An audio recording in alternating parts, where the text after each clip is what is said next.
The happiness of your life depends upon the quality of your thoughts. What if I told you that the reason people overlook you, test you, or quietly take you for granted has nothing to do with your looks, your status, or your intelligence, but everything to do with how much self-respect you silently tolerate losing each day? You feel it when you say yes but mean no, when you explain yourself too much, when you walk away from a conversation replaying what you should have said. That subtle erosion doesn't happen overnight. It happens through small compromises you barely notice until others do. And once self-respect drops, confidence leaks, boundaries blur, presence weakens. Stoicism offers a different path, not loud dominance, not fake confidence, but an unshakable inner posture that makes people feel your worth before you ever speak. The Stoics understood something modern life has made us forget. Self-respect is not demanded, it is demonstrated. In this video, you'll discover 9 Stoic lessons that recalibrate how you carry yourself, how you respond under pressure, and how others instinctively treat you. These are not theories. They are mental positions that quietly change everything. Watch this video till the very end, because the final lesson ties all the others together, and once you grasp it, you'll never negotiate your worth again.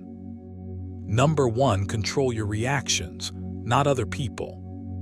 Control your reactions, not other people. That single idea, when you let it sink into your bones, changes how you carry yourself in every room, every conversation, every moment of tension. Most people lose self-respect because they spend their energy trying to manage what was never theirs to manage in the first place. Opinions, moods, decisions, approval.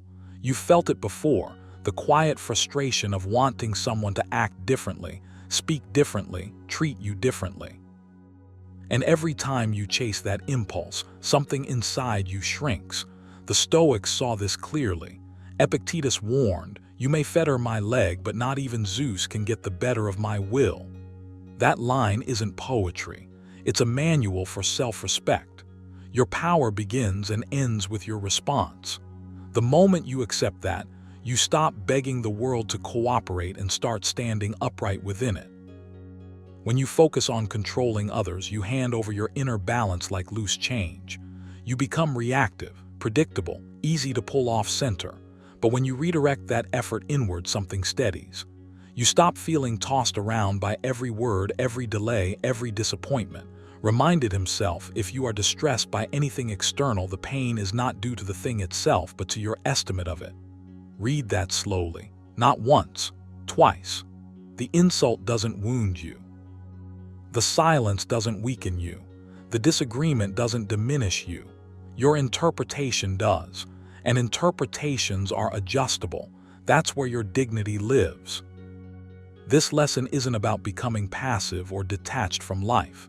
It's about choosing sovereignty over chaos. When you master your reactions, you no longer need to dominate conversations, defend every opinion, or correct every misunderstanding. You begin to move differently. Quieter, slower, more deliberate, and paradoxically, people sense that restraint as strength. Self-respect grows when you realize you don't have to win every exchange to win your life. Seneca put it plainly, the greatest remedy for anger is delay. Delay creates space. Space gives you choice. Choice restores your self-command. Notice how much of your energy leaks out when you react on impulse. A sharp reply, a sarcastic tone, a rushed explanation. Each one feels justified in the moment, but afterward there's that subtle aftertaste, regret, or at least dissatisfaction. That's your inner compass telling you something mattered more than the moment. Self-respect isn't loud. It's not dramatic. It's the quiet confidence of knowing you didn't abandon yourself just to feel momentarily right. When you stop trying to steer other people's behavior, you free yourself to steer your own. Here's the shift you're being asked to make. Replace the question, "How do I make them understand?" with "How do I choose my response?" That question alone recalibrates your posture toward life. You stop negotiating with uncontrollable forces and start investing in what is always available to you: your judgment, your patience, your restraint. Epictetus framed this as the core discipline. Some things are up to you, and some things are not. Self-respect blooms the moment you stop confusing the two. This practice is uncomfortable at first. You'll feel the urge to jump in, to correct, to prove, to react. Let that urge rise without obeying it. That pause is not weakness. It's training. Think of it as strengthening a muscle that's been ignored for years. Each time you don't react immediately, you reinforce the belief that you are not at the mercy of circumstances. Over time, that belief becomes embodied. You start trusting yourself more because you've proven, quietly, repeatedly, that you can hold your ground without force. To turn this into a daily habit, begin with a simple exercise. When something triggers you, don't label it good or bad. Label it external. Say it internally if you need to. External means optional. Optional means you choose how to engage. Take one full breath before responding, just one. That breath is the line between reaction and response. Over time, extend it to 2 breaths, then 3. You're not suppressing emotion, you're giving yourself command over it. That's the difference. Another practice: at the end of the day, reflect without judgment. Ask yourself where you reacted automatically and where you acted deliberately. No punishment, no praise, just observation. Did this nightly, treating reflection as mental hygiene. Each observation sharpens your awareness the next day. You begin to catch reactions earlier, sometimes before they even form into words. That's when self-respect deepens, not because life got easier, but because you got steadier. You can also rehearse mentally. Visualize situations that usually provoke you, but imagine yourself responding with calm restraint. Not silence out of fear, but silence out of choice, or a brief response without emotional excess. The Stoics believe the mind should be trained before it's tested. When the moment arrives, you won't need to improvise. You'll recognize the pattern and step into composure instead. As you practice this, something subtle happens. You stop needing others to validate your emotional reactions. You no longer look back at conversations wishing you had said more or less. There's a sense of completion, alignment. You acted in accordance with your values, not your impulses. That alignment is the foundation of self-respect, not image, not dominance, integrity. Remember this: every time you try to control someone else, you reinforce the belief that your peace depends on them. Every time you control your reaction, you prove that your peace belongs to you. That's not just philosophy, that's freedom. And freedom, when practiced daily, becomes self-respect you don't have to announce. It's felt by you first, and then, inevitably, by others. Number 2, walk away the moment your values are compromised. Self-respect begins the moment you decide that your values are not negotiable, not later, not after one more compromise, not once things settle down, right now. The Stoics understood this with brutal clarity. As Epictetus warned, if you want to improve, be content to be thought foolish and stupid. What he was really saying is this: the moment you betray your inner standards to keep external peace, you quietly lose yourself, and no amount of approval can compensate for that loss. You don't walk away from people because they disappoint you. You walk away the instant you disappoint yourself. Most people think self-respect grows when others treat them better. Stoicism flips that illusion on its head. Self-respect grows when you treat your principles as sacred, when you stay in situations that demand you shrink, explain, tolerate inner discomfort, or betray what you know is right. Something subtle erodes. You may not notice it immediately, but over time your posture changes. Your voice softens. Your certainty thins. You become hesitant where you once were grounded. The Stoics would say this isn't bad luck. It's a consequence. Put it plainly: if it is not right, do not do it. If it is not true, do not say it. Notice how impersonal that instruction is. No reference to pleasing anyone. No appeal to comfort, just alignment. Walking away the moment your values are compromised is not dramatic. It's clean, it's quiet, it's decisive. And most importantly, it's internal. You don't need to announce it. You don't need to justify it. You simply stop participating in anything that requires you to betray yourself. That could be a conversation, an expectation, a dynamic, or even a version of yourself that keeps negotiating what should be non-negotiable. The Stoics didn't believe in clinging. They believed in choosing. Seneca reminded us, "He who is brave is free." And bravery here doesn't mean confrontation. It means refusing to abandon your inner code for temporary ease. Here's the shift you need to make. Stop asking, "How will this look?" and start asking, "How will this feel afterward?" The body always knows when you've crossed your own line, that tightness, that dull regret. That inner voice you silence with distraction, that's your signal. Stoic self-respect isn't loud confidence. It's the calm that comes from not having to run from yourself. When you walk away early, before resentment forms, before bitterness sets in, you preserve your dignity. You don't harden. You don't need revenge. You simply choose alignment over attachment. And yes, this will cost you things. The Stoics never that. What it gives you back is far more valuable: inner solidity. When you stop tolerating what violates your values, you begin to trust yourself again. That trust becomes posture. It becomes tone. It becomes presence. People often mistake this for confidence, but it's deeper than that. It's coherence. You are no longer split between what you believe and how you behave. Epictetus said, "First say to yourself what you would be, and then do what you have to do." That's the work, not convincing others, becoming congruent. To live this lesson, you need practice, not theory. Start with a daily alignment check. At the end of each day, ask yourself one simple question: where did I stay when I should have stepped back? No judgment, no drama, just awareness. Awareness sharpens instinct. Instinct strengthens boundaries. Next, write down 3 values you refuse to negotiate, not ideals. Values you are willing to lose comfort for. Keep them short, clear, memorable. Then during the day, notice when a choice nudges you away from them. That moment of hesitation is your training ground.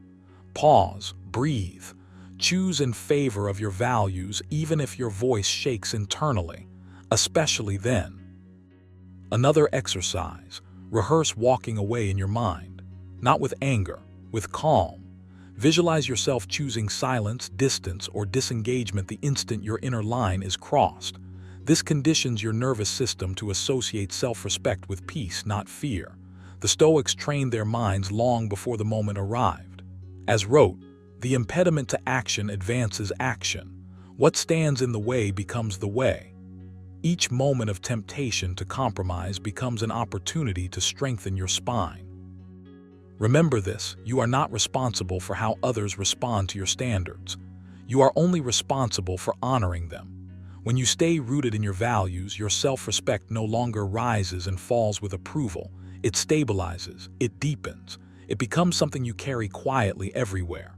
And once you experience that steadiness, you'll realize something profound. You no longer fear walking away, because you finally understand what's truly at stake. Not the relationship, not the outcome, but the relationship you have with yourself. Choose that relationship every time. Number 3, stop explaining yourself to those committed to misunderstanding you.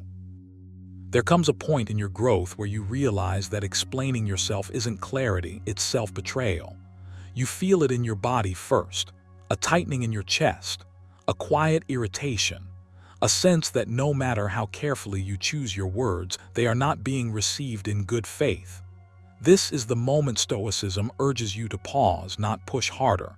Wrote, "Waste no more time arguing about what a good man should be. Be one." That sentence alone carries a hard truth. Your integrity does not require an audience's approval. When someone is committed to misunderstanding you, explanations become a performance, not communication. And every performance chips away at your self-respect. You've been taught, subtly and repeatedly, that if you just explain better, calmer, smarter, People will finally see your intentions. But Stoic wisdom cuts through that illusion. Epictetus warned that if you want to improve, you must be willing to be seen as foolish or misunderstood by those who don't share your values. That's not weakness. That's freedom. When you stop explaining yourself to people who have already decided who you are, you reclaim your energy. You stop negotiating your worth.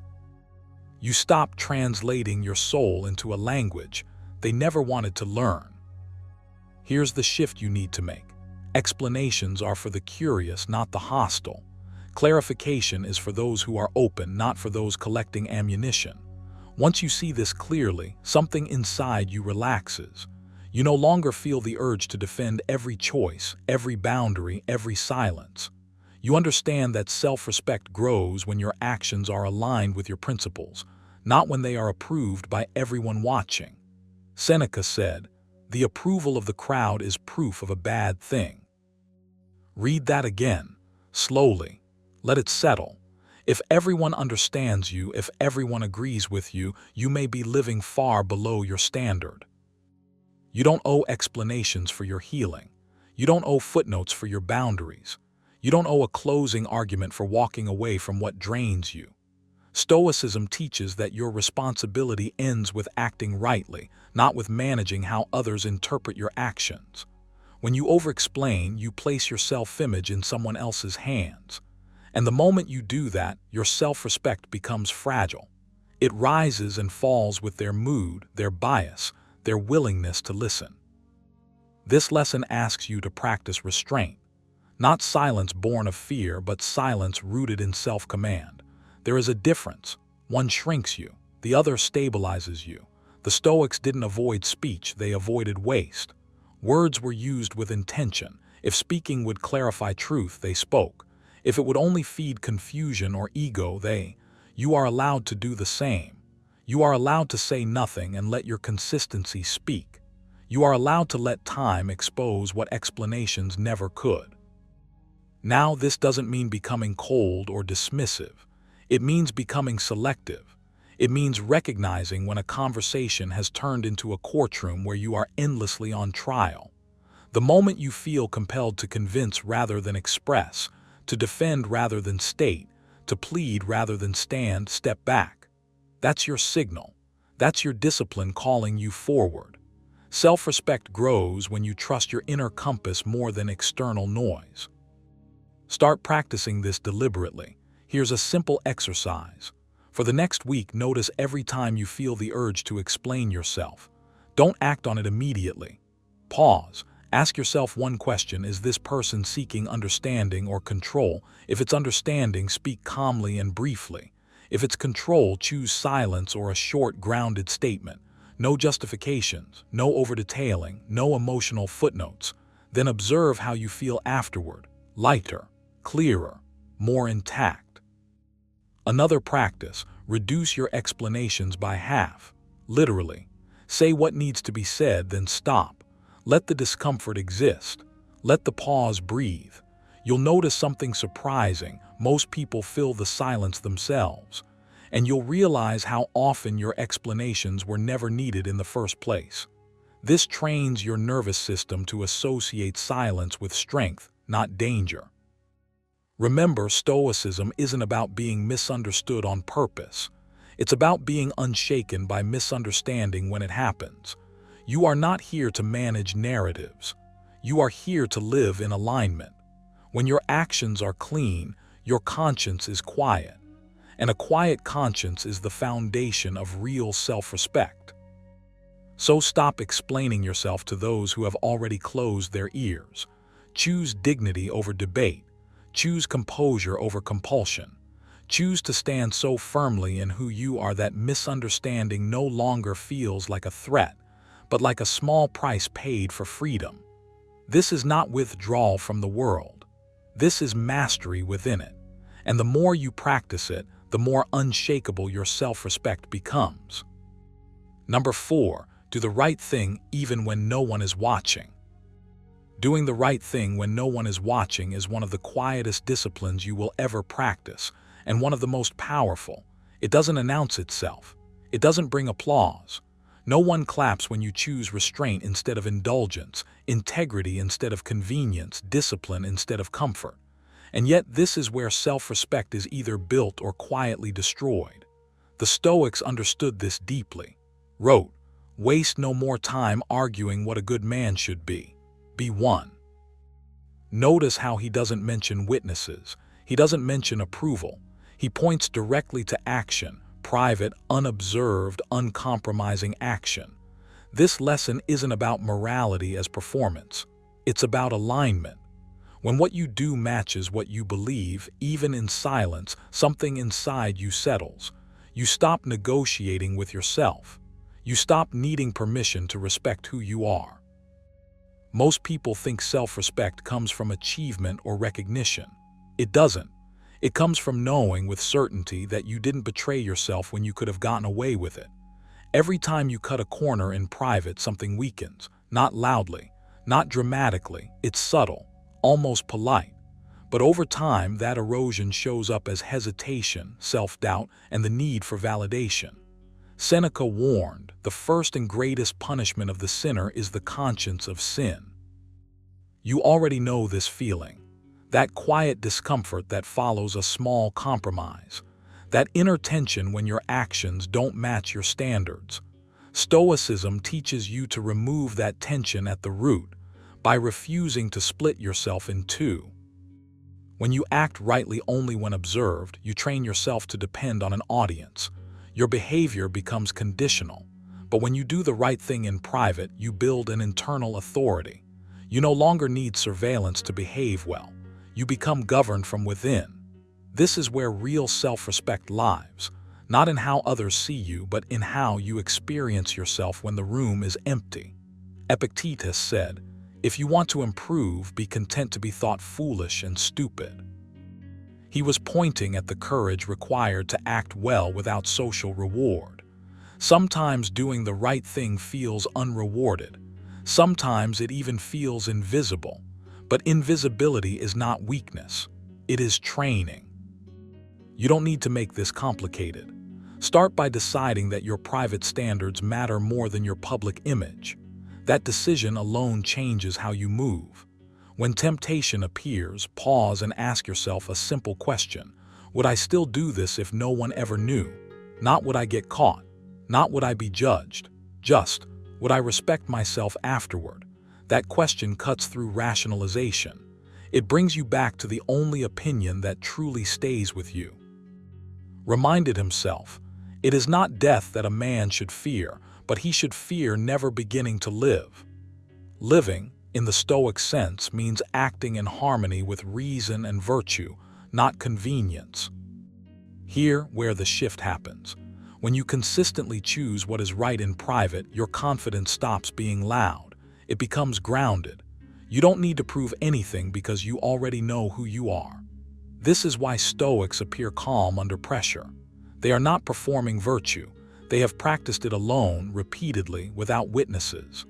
That practice creates an inner steadiness no compliment can give and no insult can take away. You begin to trust yourself. And trust is the foundation of self-respect.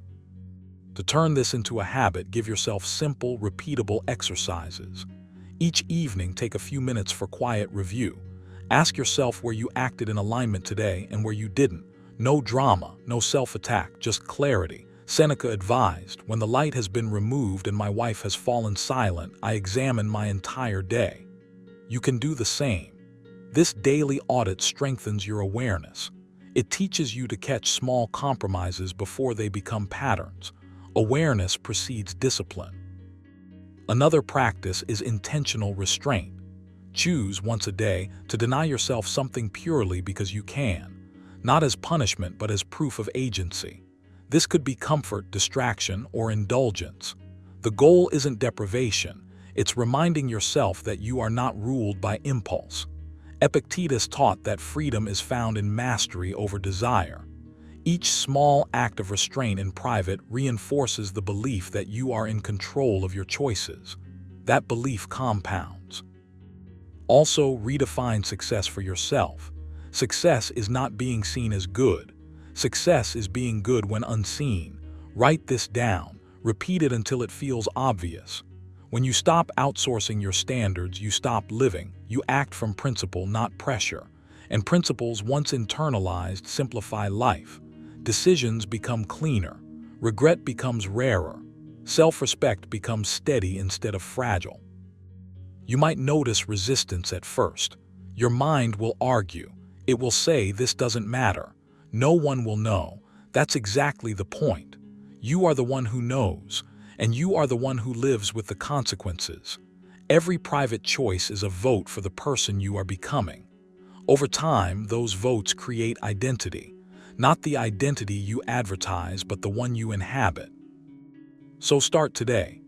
Choose one small, unobserved action and do it right, not because it's impressive, not because it's rewarded, but because it aligns you. Then do it again tomorrow, and the next day, quietly, consistently. You'll notice something change: your posture, your decisions, your tolerance for nonsense. That's self-respect taking root, and once it does, you won't need anyone watching.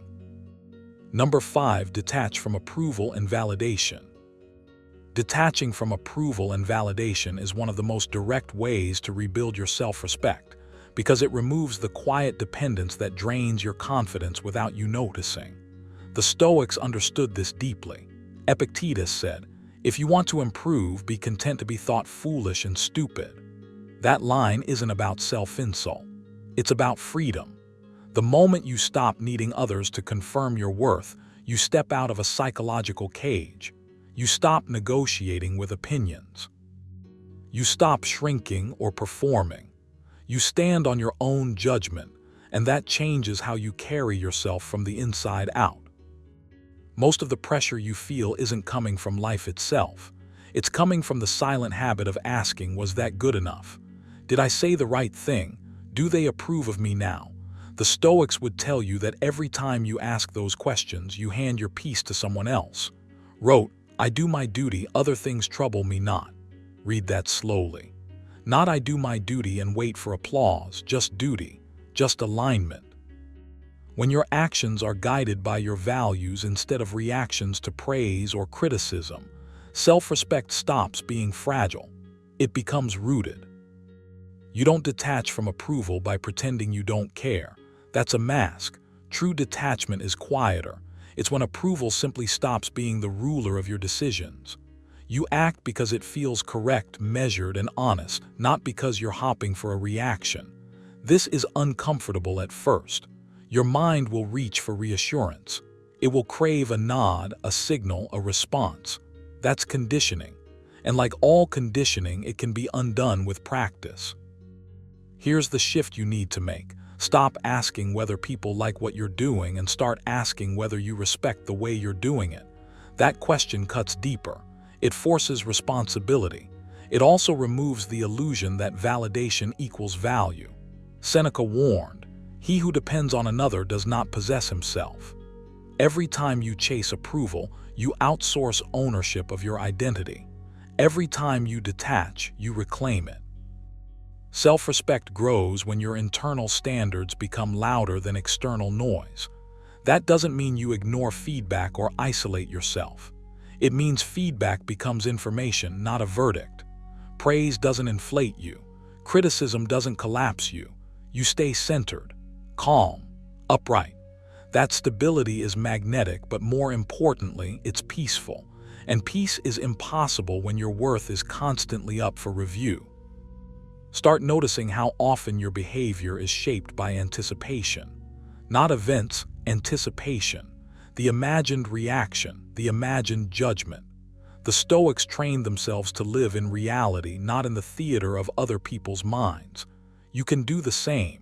When you feel the urge to explain yourself, pause. When you want to justify, pause again. Often, self-respect is built not by adding something, but by removing unnecessary performances. One practical exercise is daily value alignment. At the end of the day, ask yourself 3 simple questions. Did I act according to my principles? Did I compromise myself to be accepted? Did I speak or act from fear of judgment? Answer honestly without punishment. This isn't about guilt. It's about awareness. Over time, you'll see patterns, and once you see them, you can change them. Another practice is intentional silence, not avoidance, intentional restraint. When your instinct is to seek reassurance, say nothing. Sit with the discomfort. Let it pass. You're training your nervous system to realize that nothing bad happens when approval is absent. This builds inner strength faster than any motivational phrase ever could. You can also practice internal validation. Before looking outward, affirm your own judgment. I acted with integrity. I stayed calm. I didn't betray myself. Say it privately. Say it deliberately. The Stoics believed that a man must become his own witness. When you learn to acknowledge your own conduct, applause loses its grip. Detachment from validation doesn't make you cold, it makes you grounded. You become less reactive, more deliberate. You stop bending. And when you stop bending, self-respect rises naturally. Not loudly, not dramatically, quietly, firmly, permanently. Remember this: approval is fleeting. Respect, especially self-respect, is cumulative. Each moment you choose principle over praise, you strengthen it. Each time you walk your path without checking who's watching, you reinforce it. This is Stoic power, not domination, not arrogance, but sovereignty over your inner world. So take action today. Reduce one approval-seeking habit, delay one explanation, withhold one unnecessary justification, replace it with calm presence, with silence, with certainty, and keep going. Because the more you detach from validation, the more unshakable your self-respect becomes. And once that foundation is solid, no opinion can move you. Number 6, keep your word, especially to yourself. When you say you will do something and you don't, something subtle but corrosive happens inside you. It's quiet. No one else notices, but you do. A small fracture forms between who you claim to be and who you actually are.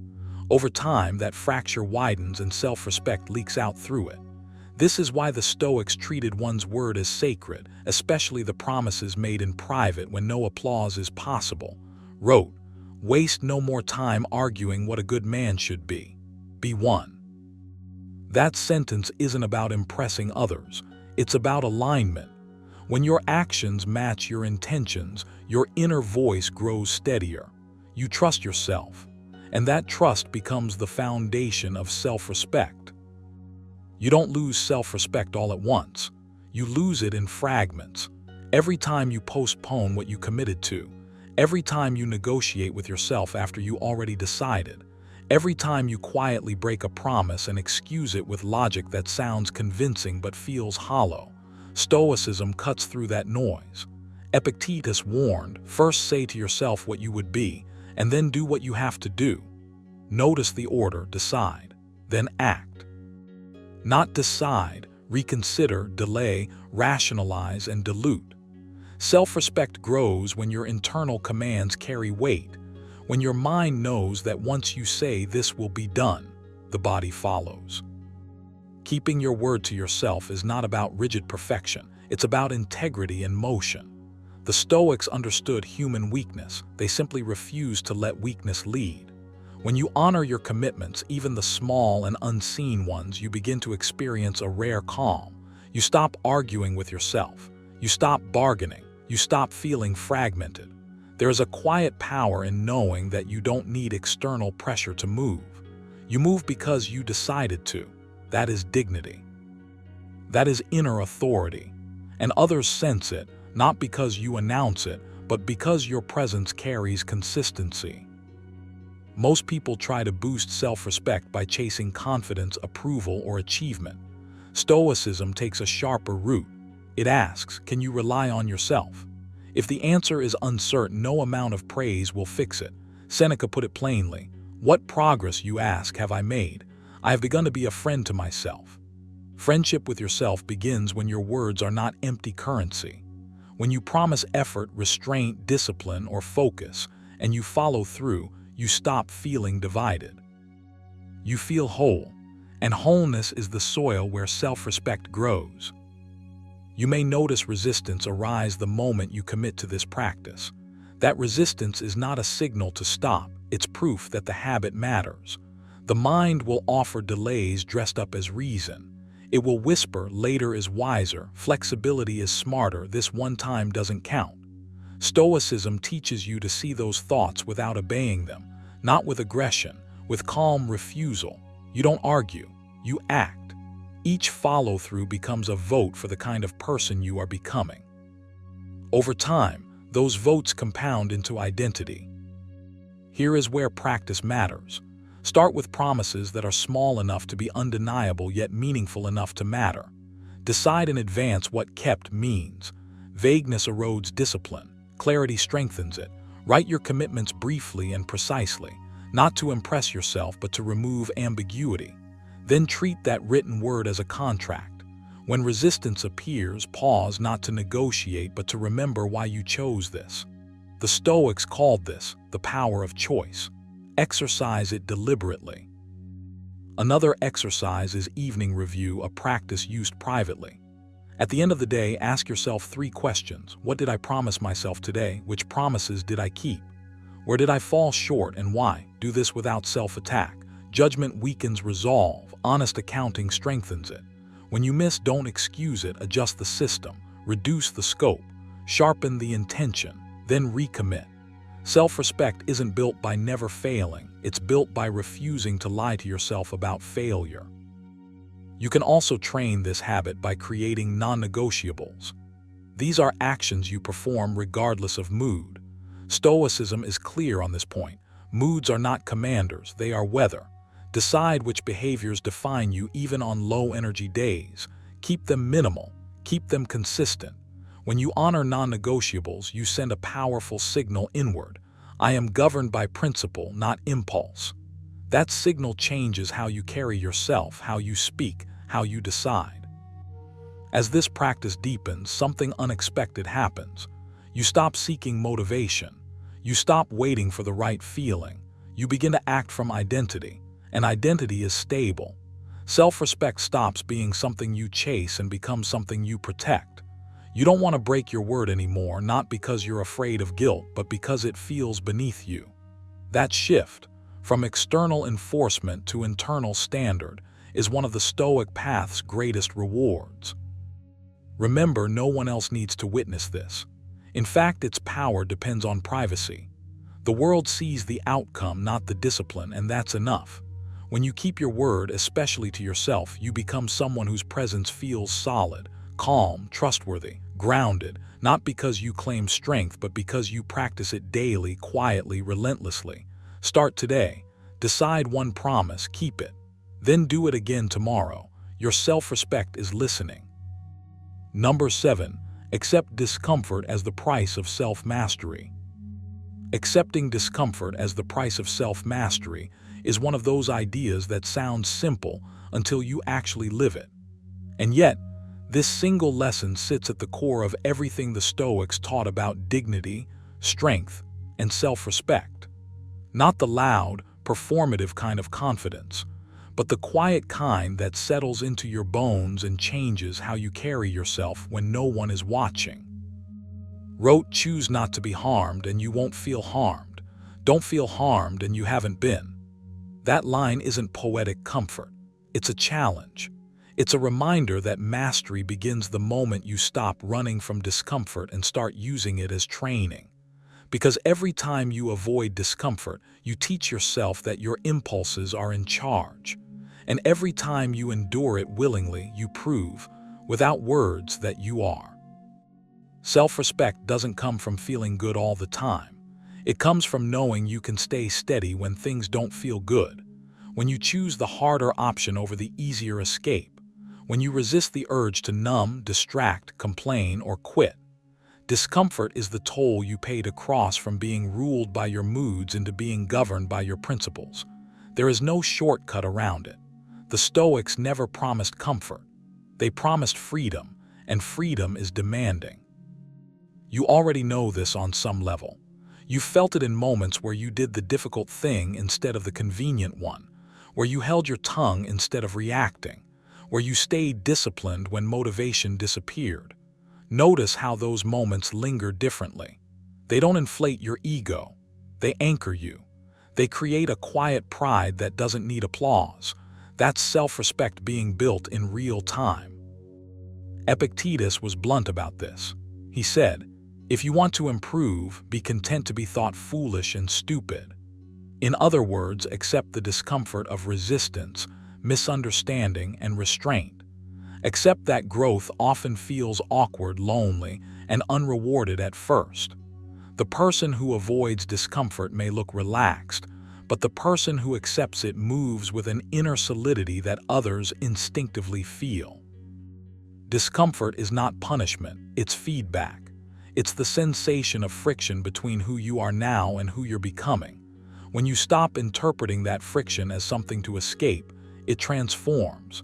It becomes proof that you're doing meaningful work on yourself. The Stoics understood this deeply.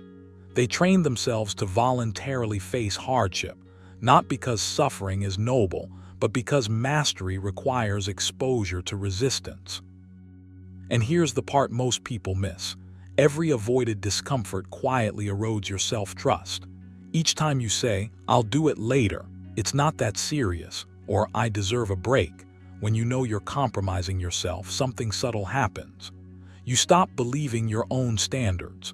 Over time, that disconnect becomes self-disrespect, not because you failed once, but because you trained yourself to look away when discipline was required.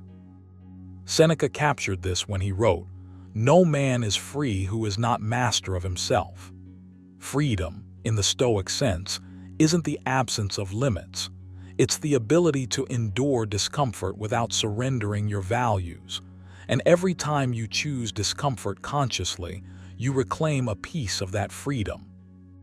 This is why Stoic practice often begins with small, voluntary discomforts, not dramatic gestures, not extremes, just deliberate friction, pausing instead of reacting, finishing what you start even when enthusiasm fades, sitting with an uncomfortable emotion without rushing to escape it.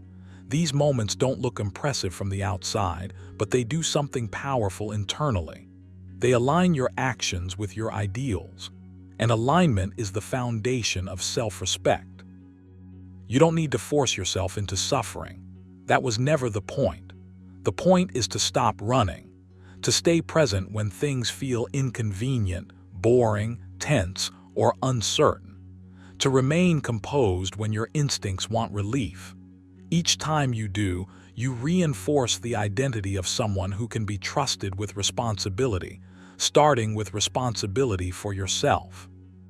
Here's a simple Stoic exercise you can begin today. Once a day, notice one moment where discomfort appears. Don't dramatize it. Don't label it as good or bad, just notice it. Then ask yourself one question: what would a disciplined version of me do here? Not the perfect version, not the heroic version, just the disciplined one. Then act accordingly, calmly, quietly, without making a story out of it. Another practice the Stoics used was negative visualization, not to become anxious, but to reduce fear of discomfort. Spend a few moments imagining yourself enduring inconvenience, delay, or emotional tension without collapsing or complaining. See yourself staying steady. This trains your nervous system to realize something important. Discomfort is survivable, temporary, often exaggerated by anticipation. Once you internalize that, it loses much of its power over you. The more you do this, the less you need external validation. You stop chasing approval because you already know who you are. You've tested yourself. You've stayed present in difficulty. You've kept promises to yourself when it would have been easy to break them. That kind of self-respect can't be taken from you. It doesn't fluctuate with praise or criticism. It's built, layer by layer, through acceptance of discomfort. And over time, something shifts. Discomfort stops feeling like an enemy and starts feeling like a signal that you're on the edge of growth, a signal that you're strengthening the part of you that doesn't need constant comfort to function. You become less reactive, less dependent, less fragile, not because life got easier, but because you got steadier. Remember this: Anyone can feel confident when conditions are perfect. Stoic self-respect is different. It's forged when conditions are imperfect and you remain composed anyway. When you accept discomfort not as a flaw in the process, but as the process itself. So don't ask how to eliminate discomfort. Ask how to meet it with dignity. Choose it when it aligns with your values. Stay with it long enough to learn from it. Because every time you do, you're telling yourself, without words, that you are capable of self-mastery. And that belief changes everything. Number 8, speak less, observe more. Speak less, observe more. At first, that sounds almost too simple, like advice you've heard 1,000 times and quietly ignored. But this single discipline has the power to rebuild your self-respect from the inside out, because it forces you to confront the habit that drains it the most, the need to constantly react. The Stoics understood something most people still miss. Your words do not increase your value. Your awareness does. Every unnecessary sentence you release into the world is often an attempt to control perception, to defend an image, or to secure approval. And every time you do that, even subtly, you hand a piece of your self-respect away. When you choose silence instead, not out of fear but out of command, you reclaim that power. Reminded himself, be content to seem what you really are. That line only makes sense when you stop narrating yourself. When you speak less, you stop performing. You stop trying to manage how others interpret you. You let your presence stand on its own. Observation sharpens you. It pulls your attention outward, away from the restless need to be seen, and inward toward clarity. You begin to notice how often words are used to fill discomfort, not to express truth. You start catching the impulse to interrupt, to explain, to justify, to correct. And in that pause, something shifts. You realize you don't need to rush to be understood. You don't need to rush at all. Epictetus was blunt about this. He said we have 2 ears and 1 mouth so that we may listen twice as much as we speak. This isn't about being passive or shrinking yourself. It's about precision. When you speak less, every word carries more weight. Your silence becomes intentional rather than empty. You stop leaking energy through constant commentary. Self-respect grows when your actions and your inner posture say, I don't need to announce myself. You feel it internally before anyone else ever notices it externally. There is a deep psychological shift that happens when you observe more. You stop living inside assumptions.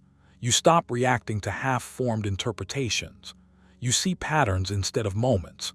You notice tone, timing, contradictions, and motivations without getting emotionally entangled in them. Observation gives you leverage over your own mind. Instead of being pulled into every emotional ripple, you stand still and let clarity come to you. That stillness is not weakness. It is restraint.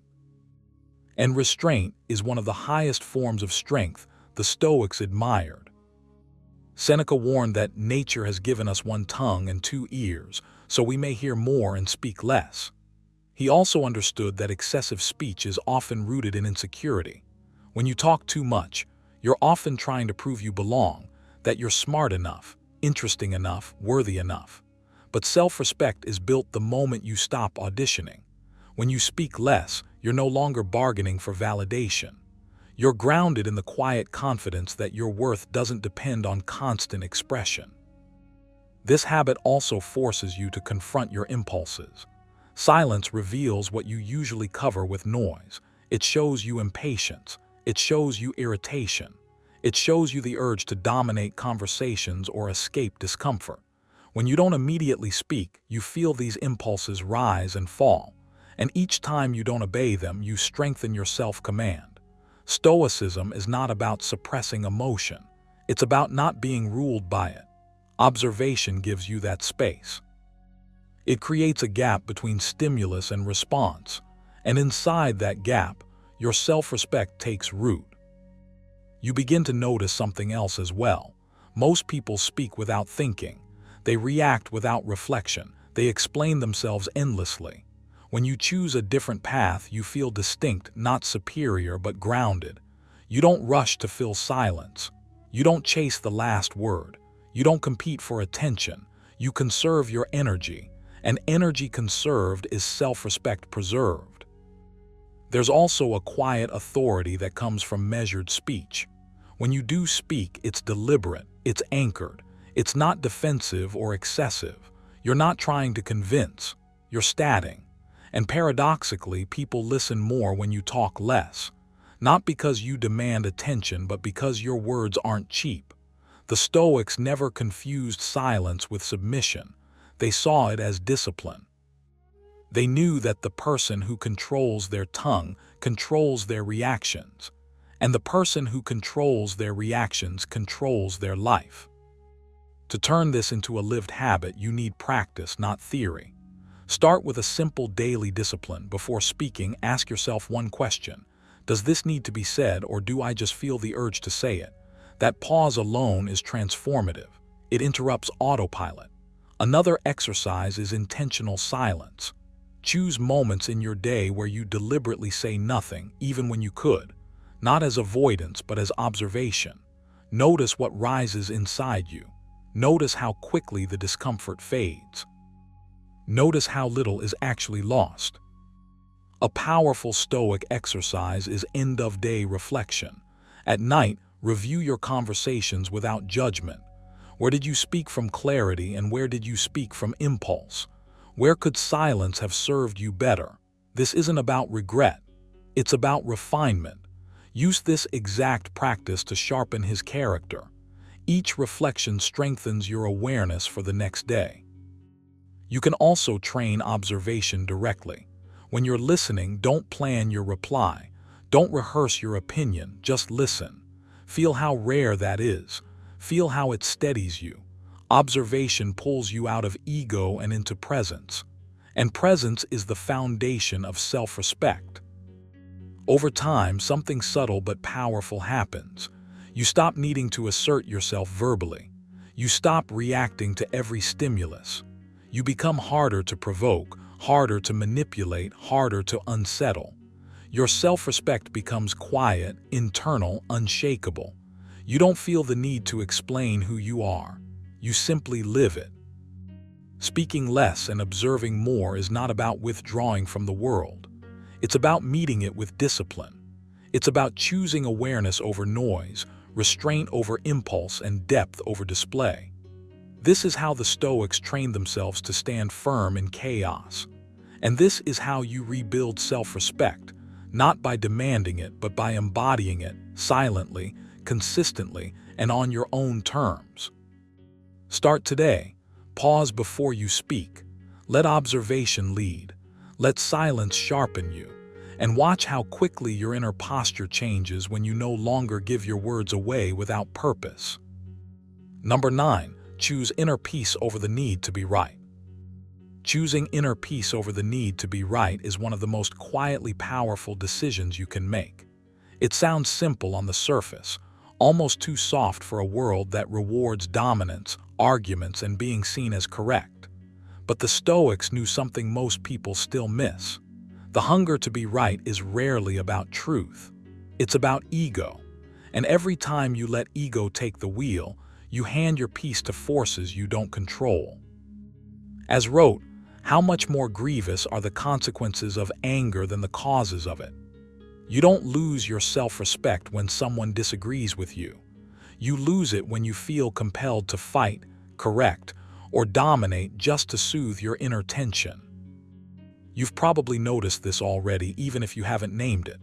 The moment you feel the urge to win a conversation, your body tightens. Your breathing changes. Your mind narrows. You stop listening. You're no longer grounded, you're reacting. The Stoics would say this is the moment reason steps aside and passion takes over. And the irony is brutal. The more you chase being right, the less calm, dignified, and respected you become, by others and by yourself. Self-respect doesn't come from overpowering opposing views. It comes from knowing you don't need to. Epictetus put it plainly, if you want to improve, be content to be thought foolish and stupid. That line stings because it goes straight for the ego's weak spot. The need to be right is often the need to be seen as intelligent, superior, or justified. But Stoicism invites you to detach your worth from those external judgments. You don't need agreement to be whole. You don't need validation to be steady. When you stop fighting for intellectual dominance, something unexpected happens. You regain control over yourself, and that control feels like self-respect. This doesn't mean you abandon your principles or betray your values. It means you stop confusing peace with weakness. The Stoic chooses silence not because he has nothing to say, but because he understands timing, energy, and cost. Seneca warned, "No person has the power to have everything they want, but it is in their power not to want what they don't have." Wanting to be right is just another craving, and like all cravings, it disturbs the mind. When you let it go, you don't shrink, you expand. Think about how often arguments linger in your mind long after they're over. The replaying, the imaginary comebacks, the quiet frustration. None of that strengthens you. It drains you. Stoicism teaches that peace is not passive, it is disciplined. Choosing inner peace over being right means you value your mental clarity more than temporary victory. You stop feeding conflicts that offer no real return. You begin to protect your inner state like something sacred. Here, where self-respect deepens. When you no longer feel the need to prove yourself, your actions slow down. Your words become deliberate. You respond instead of react, and people feel that difference immediately. Calm presence carries more weight than sharp arguments ever could. As reminded himself, the best revenge is to be unlike him who performed the injury. You don't rise by mirroring chaos. You rise by refusing to let it enter you. This lesson asks you to practice restraint in moments where your old habits would normally flare up. That's where the real work is. When disagreement appears, pause. Literally pause. Notice the impulse to correct, to interrupt, to assert. Don't judge it, just see it. Then ask yourself one question. Is my peace worth more than being right now? That single question can interrupt years of conditioning. A practical exercise you can adopt immediately is this. For the next few days, allow conversations to end without closure. No final word, no summary statement, no attempt to wrap it up in your favor. Let the discomfort sit. You'll notice how much of your urge to be right is actually an urge to escape that discomfort. By staying with it, you train emotional endurance. You prove to yourself that you don't collapse without control. That alone builds self-respect. Another practice is mental reframing. When you feel challenged, silently repeat a Stoic reminder. This is outside my control. You don't control how others think, interpret, or respond. You only control your character. And character to the Stoics was everything. Winning an argument doesn't make you better. Governing yourself does. Over time, something subtle but powerful happens. You stop entering every conversation as a battlefield. You listen more, you speak less. And when you do speak, it's because you choose to, not because your ego demands it. This is not withdrawal from life. It's engagement without attachment. Seneca captured this balance perfectly. The greatest remedy for anger is delay. Delay creates space. Space creates choice. Choice creates dignity. Choosing inner peace over the need to be right is also an act of self-trust. You're telling yourself, I don't need to defend my worth. That message sinks deep. It reshapes how you carry yourself, how you respond to pressure, how you evaluate conflict. You stop measuring yourself against others and start measuring yourself against your own standards. That's the foundation of unshakable self-respect. Make this a daily reflection. At the end of the day, ask yourself where you chose peace and where you chased correctness. Don't shame yourself, observe. Improvement to the Stoics was never about perfection. It was about progress through awareness. Each moment you let go of the need to be right, you reclaim a piece of your inner authority. And that's the real reward. Not silence, not compliance, but sovereignty over your inner world. When you choose peace, you choose yourself. And there is nothing more respectable than a person who no longer needs to prove who they are. If you've stayed with me till now, understand this. Self-respect isn't something the world hands to you. It's something you decide to live by, quietly, consistently, without applause.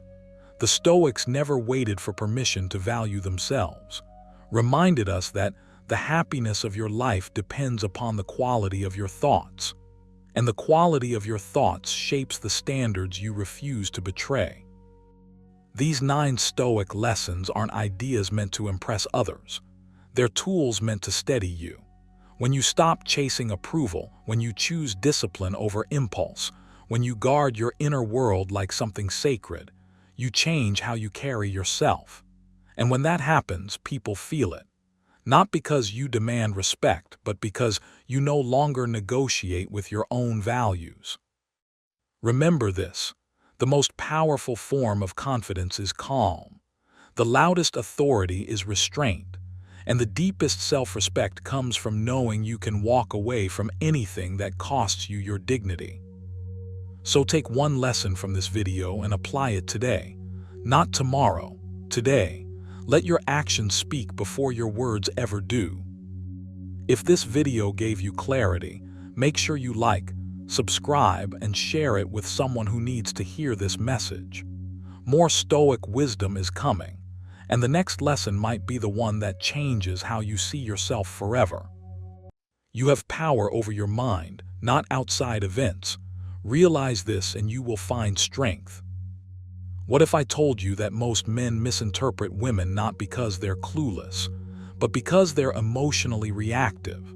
What if the very behaviors that confuse, frustrate, or even discourage you are actually quiet tests of strength, boundaries, and self-respect?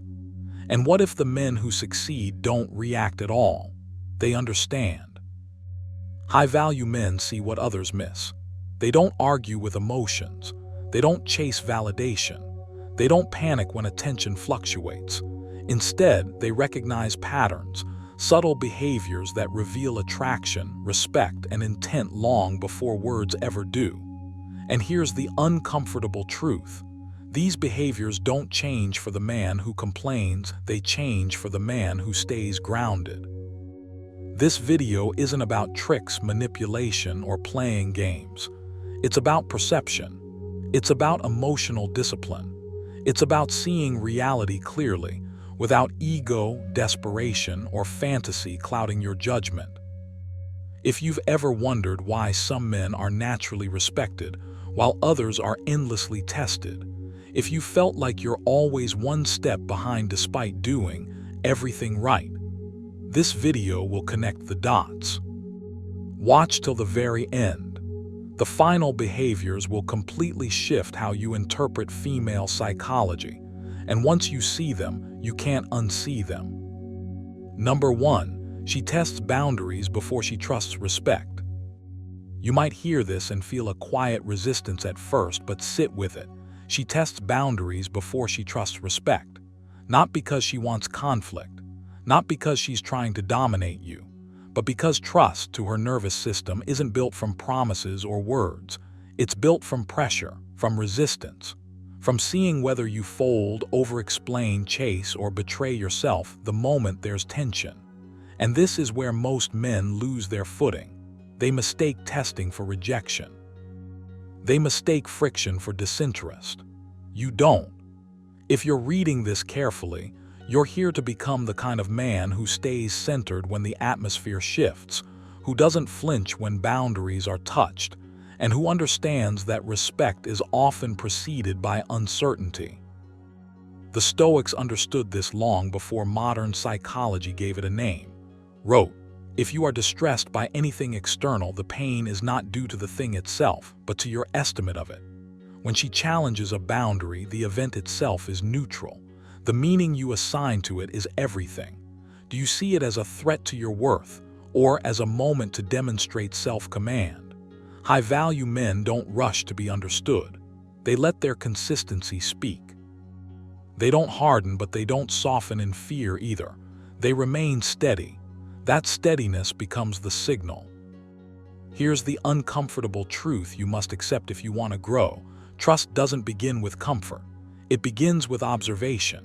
She watches how you respond when she delays, questions, withdraws slightly, or nudges against what you've stated you want or won't accept. Not to trap you, but to learn whether your words have weight. And weight is only proven when there's resistance.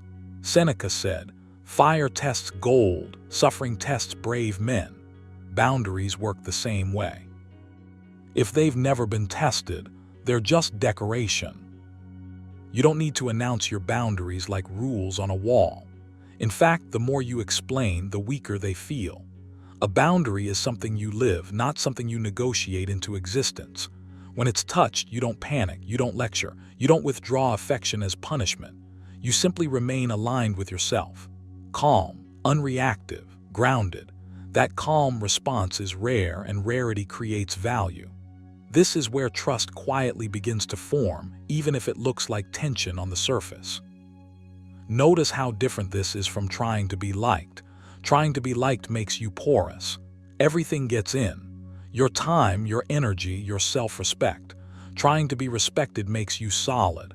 Not rigid, but rooted. Epictetus warned, if you want to improve, be content to be thought foolish and stupid. In modern terms, this means being willing to sit in silence when you could explain yourself, being willing to let a moment pass without fixing it, being willing to tolerate her uncertainty without rushing to resolve it for her. That restraint is not weakness, it's discipline. You need to train yourself for this, not intellectually, nervously. Your body must learn that nothing terrible happens when you don't chase approval. Start with a simple daily practice. Notice the impulse to immediately respond, justify, or smooth things over. Don't suppress it, just delay it. Count 10 slow breaths. Feel your feet on the ground. Let the urge crest and fall. This trains emotional containment, one of the most underestimated strengths a man can develop. You are teaching yourself that you can stay present without performing. Another practice is boundary rehearsal, done privately. Sit quietly and imagine a mild challenge to something you value, your time, your pace, your standards. Don't script clever lines. Focus instead on the internal posture you want to maintain. Relaxed shoulders, slow breathing, steady gaze. You're not rehearsing words, you're rehearsing being. This aligns with the Stoic idea of mentally preparing for difficulty so it doesn't knock you off center when it arrives. When the moment comes, you won't need to act confident. You'll simply be familiar with yourself under pressure. There's a paradox here that most men miss. The more you can tolerate her testing without reacting defensively, the safer she feels. Safety doesn't come from compliance, it comes from predictability and strength.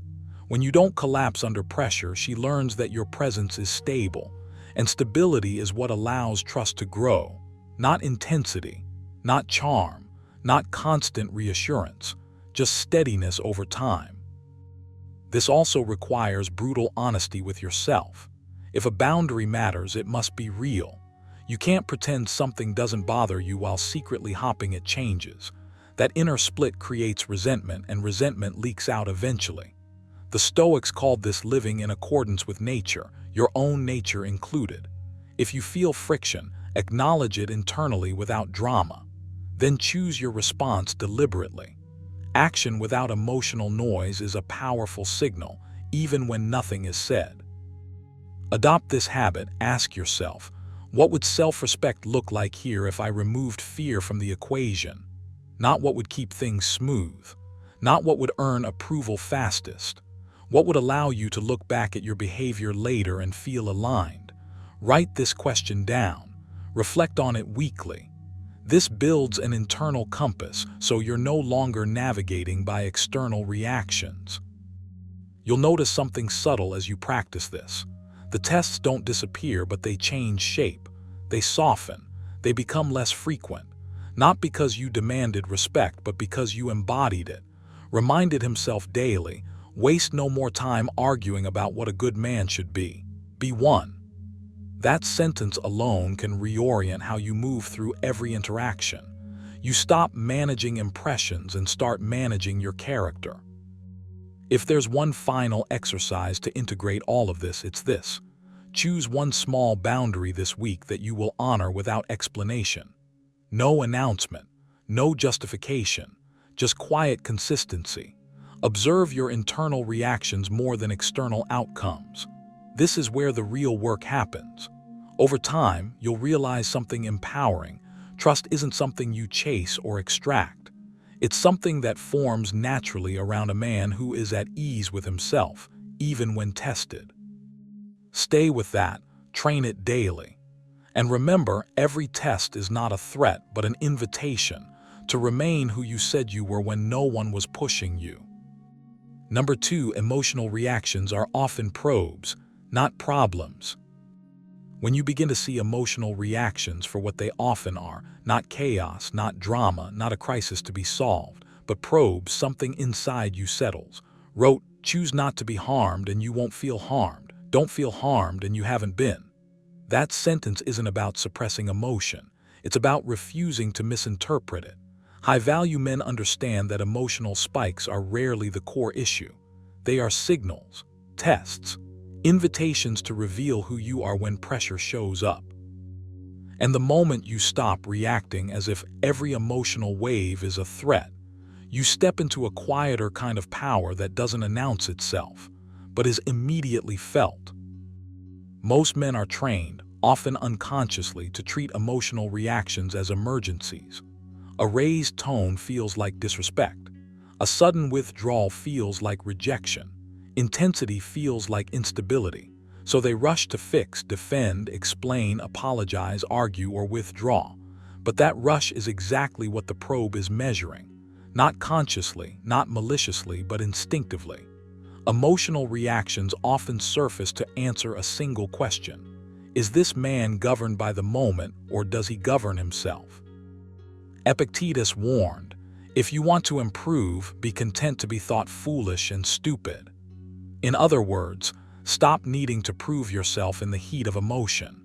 The need to immediately respond, to correct the narrative, to regain control, that's what gives the probe its leverage. When you understand this, you stop personalizing emotional reactions. You don't label them as attacks. You don't frame them as problems that need immediate resolution. You see them as weather passing through a room, and weather doesn't require a speech. It requires structure, calm presence, consistency.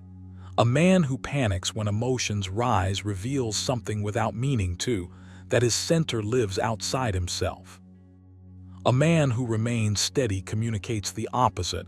I am not moved off my axis by intensity. That steadiness is not coldness, it's groundedness. Seneca captured it perfectly when he said, the greatest remedy for anger is delay. Delay isn't avoidance, it's mastery, it's the space where wisdom lives. Here's the part most men miss. Reacting emotionally doesn't create connection, it dissolves polarity. When you meet heightened emotion with heightened emotion, you collapse the dynamic into chaos or negotiation. When you meet it with calm, you create contrast, and contrast is where respect forms. High-value men don't rush to label emotional reactions as too much or unfair. They ask a quieter internal question. What is being tested here?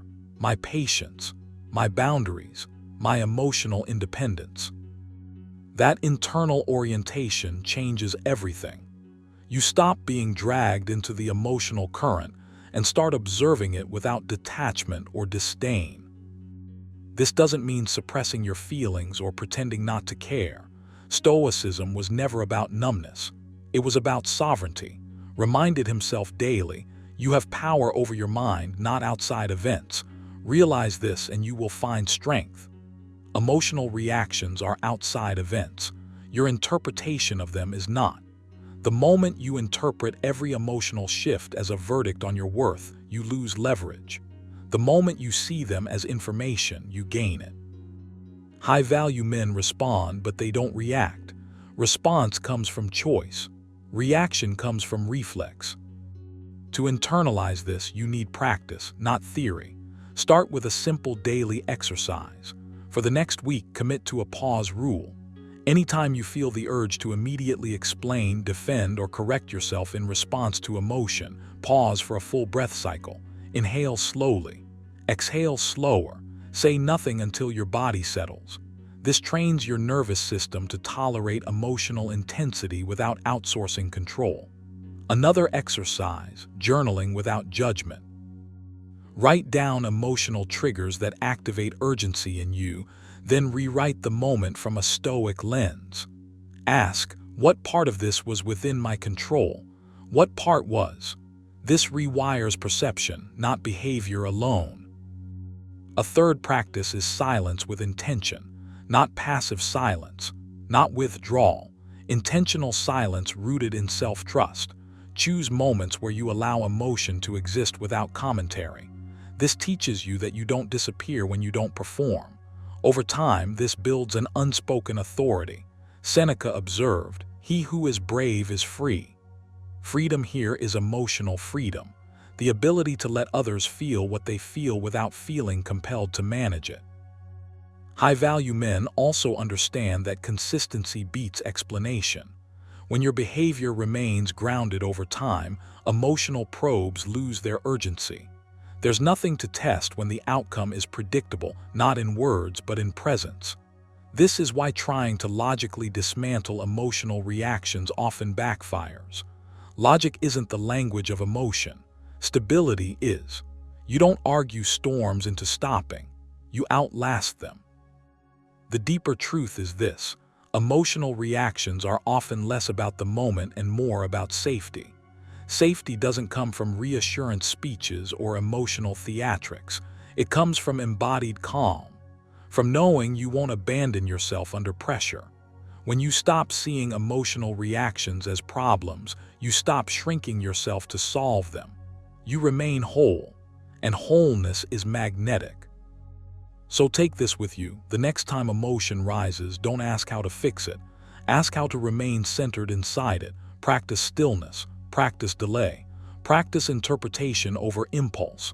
As Epictetus said, it's not what happens to you but how you react to it that matters. Except now you're not reacting. You're choosing.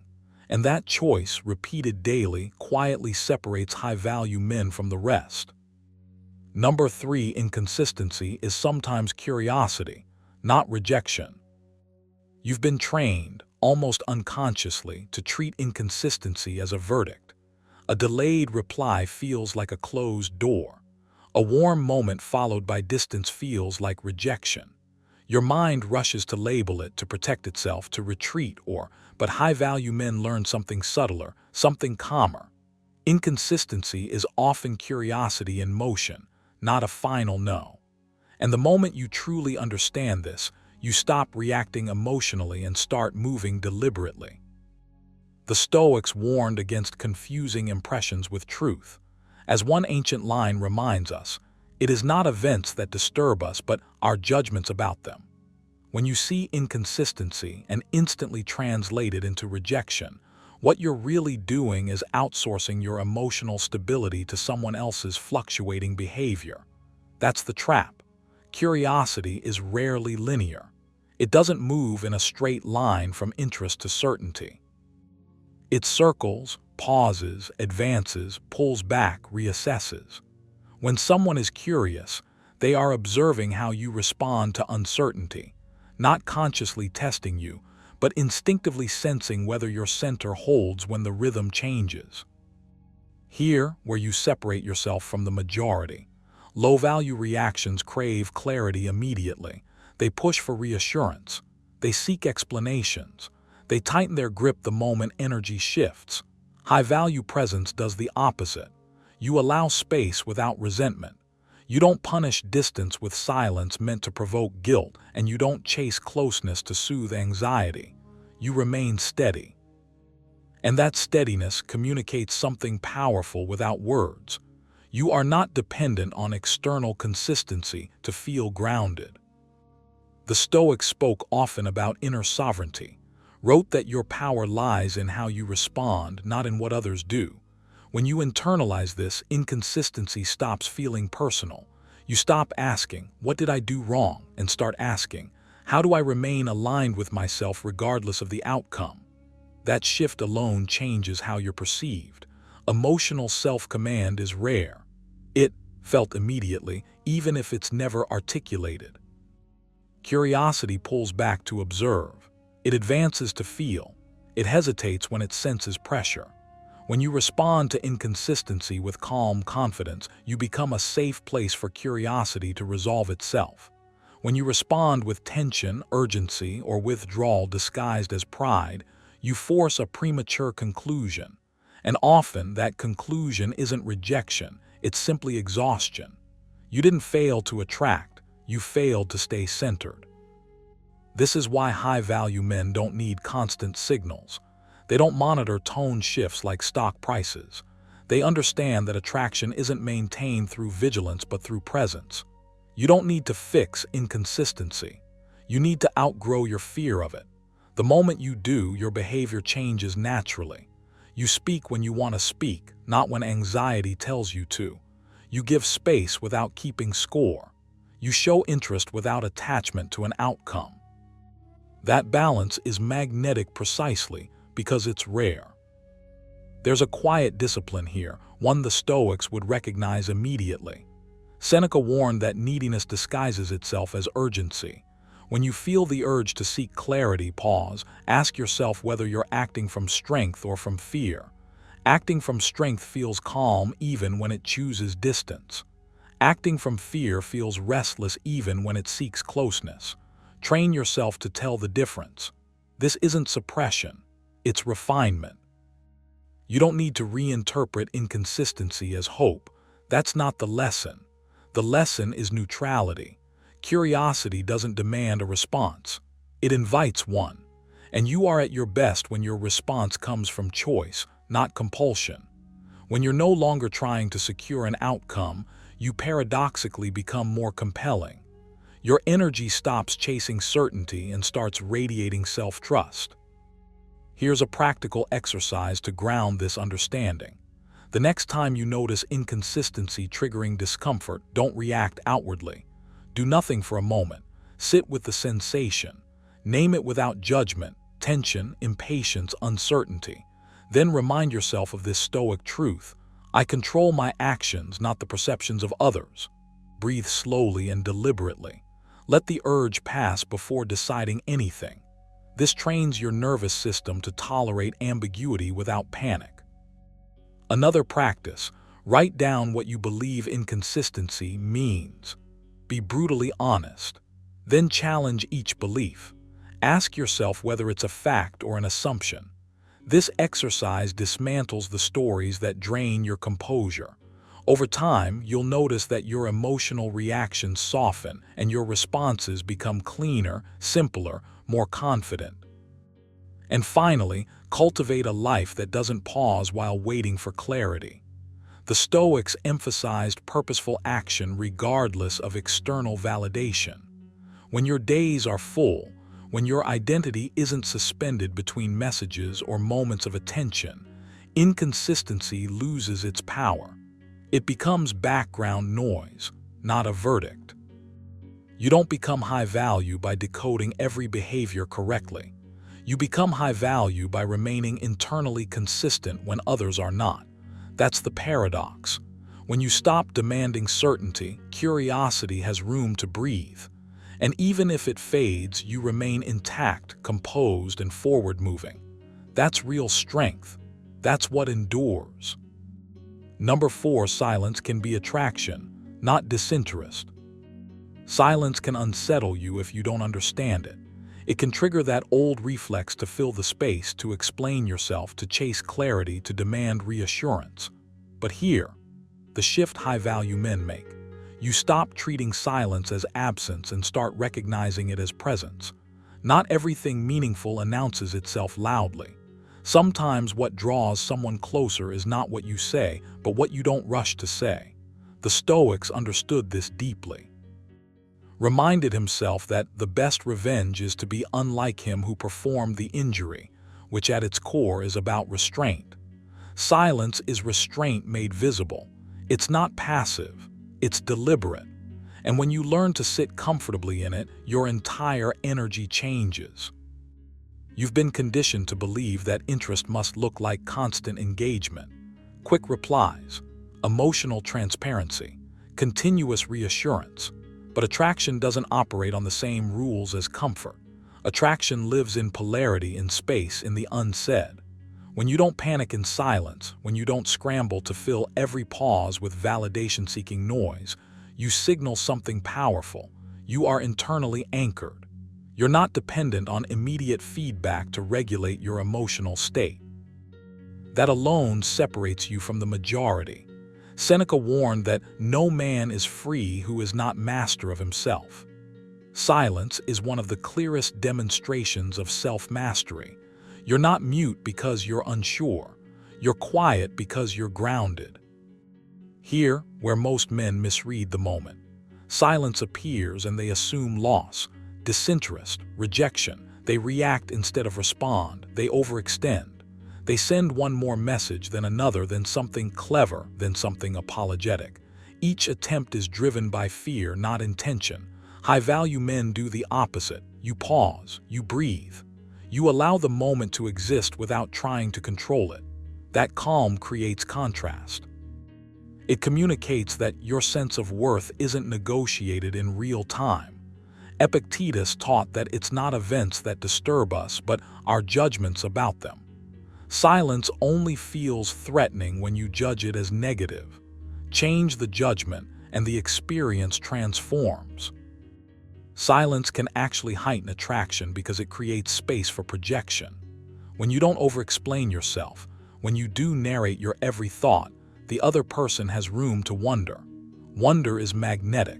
Curiosity is fuel. Mystery isn't about playing games. It's about not leaking your entire inner world prematurely. You don't need to withhold artificially.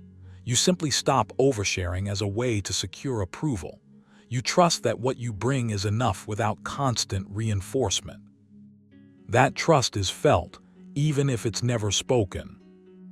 This doesn't mean becoming cold or unavailable. It means becoming selective. There's a difference. Silence paired with presence feels grounded, not dismissive.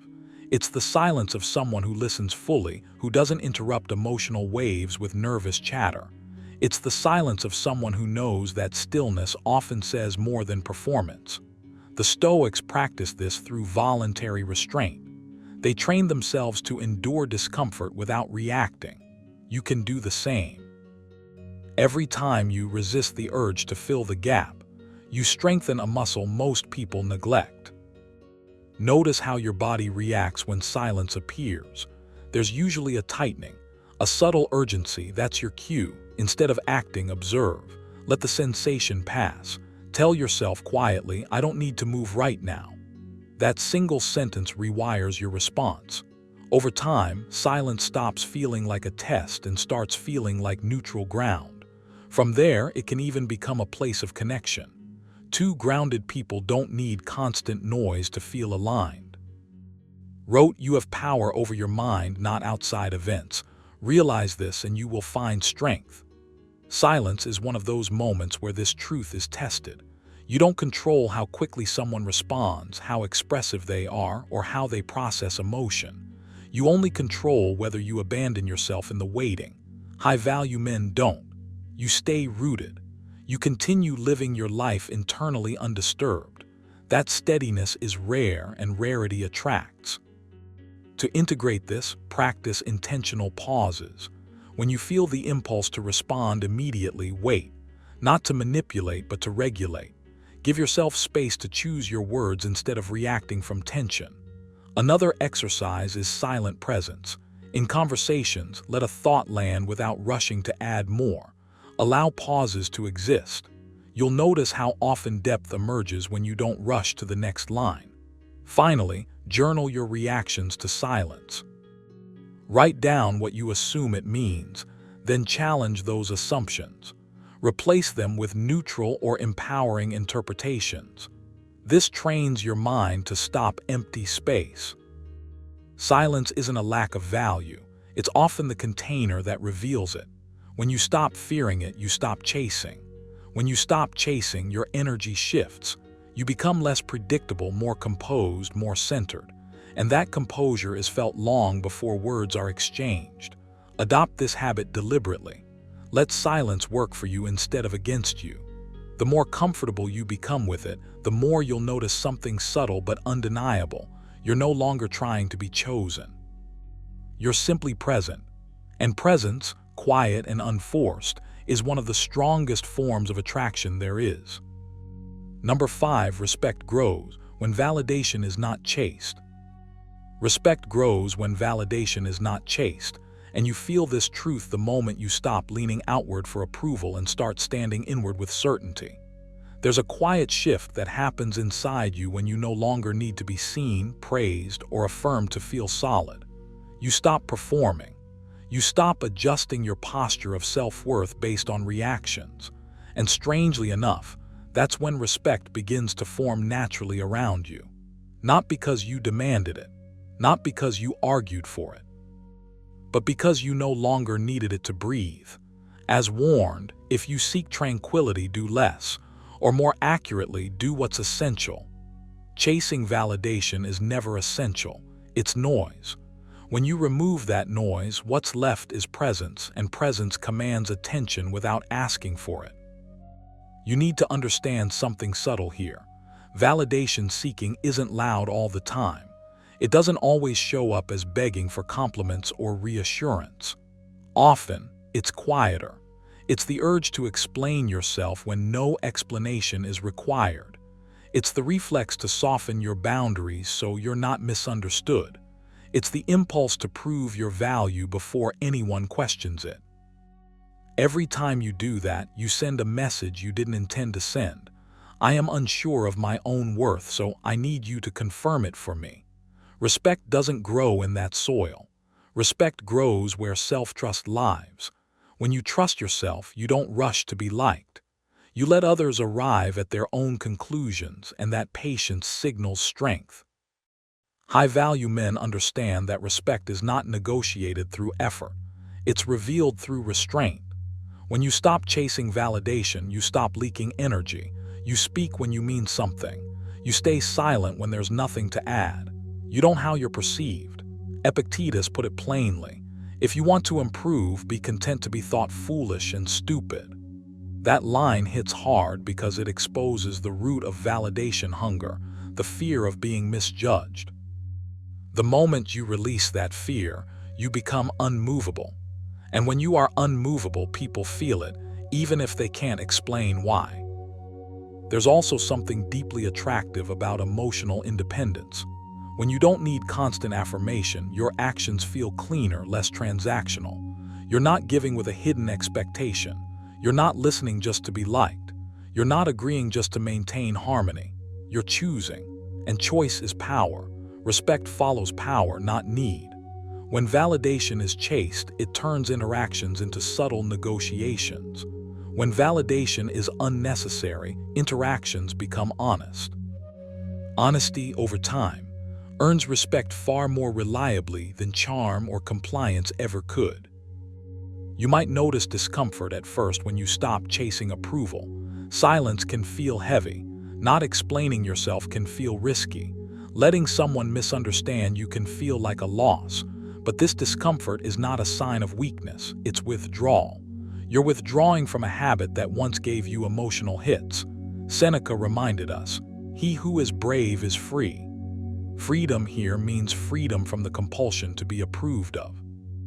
When you no longer depend on validation, you become harder to manipulate, harder to rush, harder to control.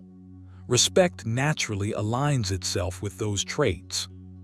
Here, where action matters, you don't adopt this mindset by repeating affirmations or pretending you don't care.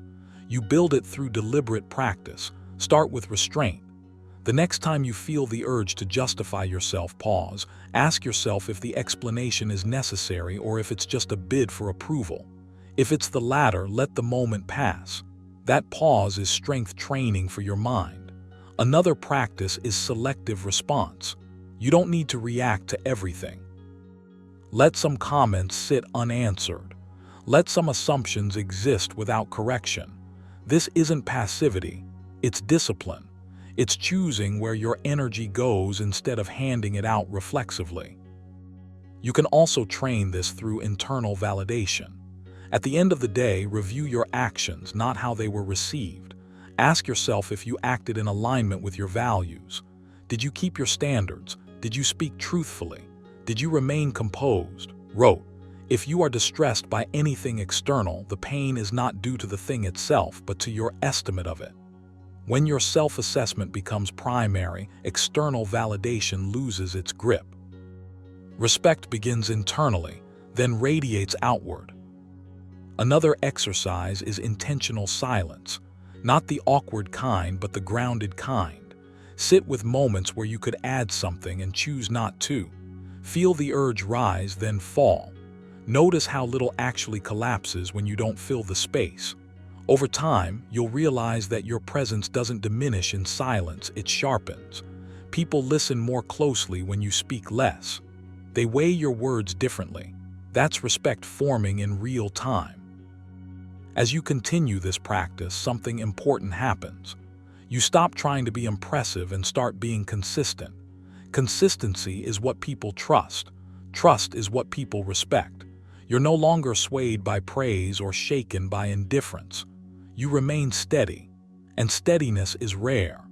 In a world full of emotional bargaining, the man who doesn't chase validation feels solid, grounded, and unmistakably self-directed. So take this seriously, not as a tactic but as a way of being. Let go of the need to be confirmed. Let your actions stand without commentary. Let your worth be assumed, not argued.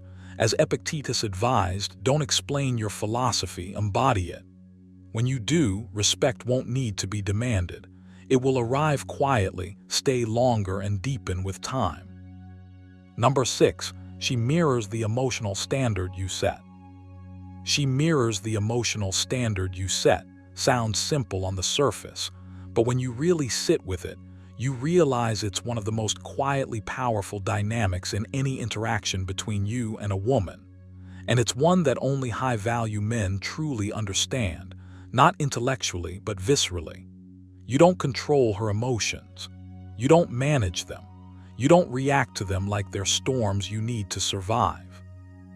You set a standard, and that standard becomes the emotional gravity of the space you occupy. As wrote, you have power over your mind, not outside events. Realize this and you will find strength. When you embody that, everything changes. Here's the uncomfortable truth most men avoid. The emotional tone of your interactions is usually a reflection of you. Not your words, not your intentions, not what you meant to say, but your inner posture. Your calm, your urgency, your certainty, your anxiety, your steadiness. Women are exceptionally attuned to emotional undercurrents. They feel before they analyze.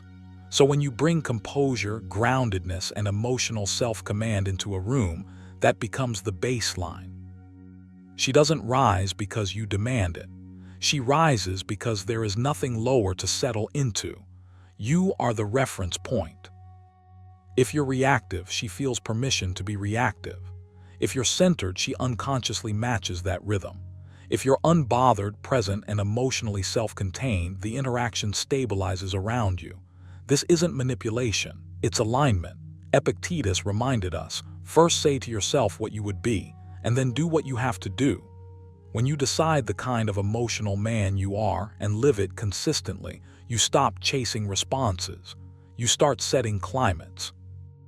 A high-value man doesn't rush to explain himself emotionally. He doesn't spike his tone to be heard. He doesn't collapse into overvalidation or withdraw into coldness. He remains steady. That steadiness communicates safety, not in a soft or submissive way, but in a grounded, unshakable way. And when that's present, a woman naturally calibrates herself to it.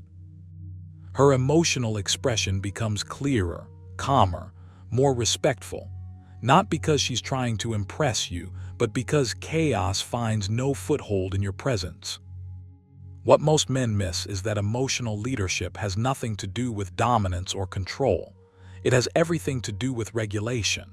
Seneca put it plainly, "He who is brave is free." Emotional bravery is the willingness to stay present without needing to win, fix, or flee. When you don't flinch at emotion, yours or hers, it loses the power to destabilize the interaction. You stop being pulled into emotional turbulence, and instead, you become the still point it moves around. This requires discipline. You don't wake up one day magically calm. You train it. You notice when you're rushing to respond.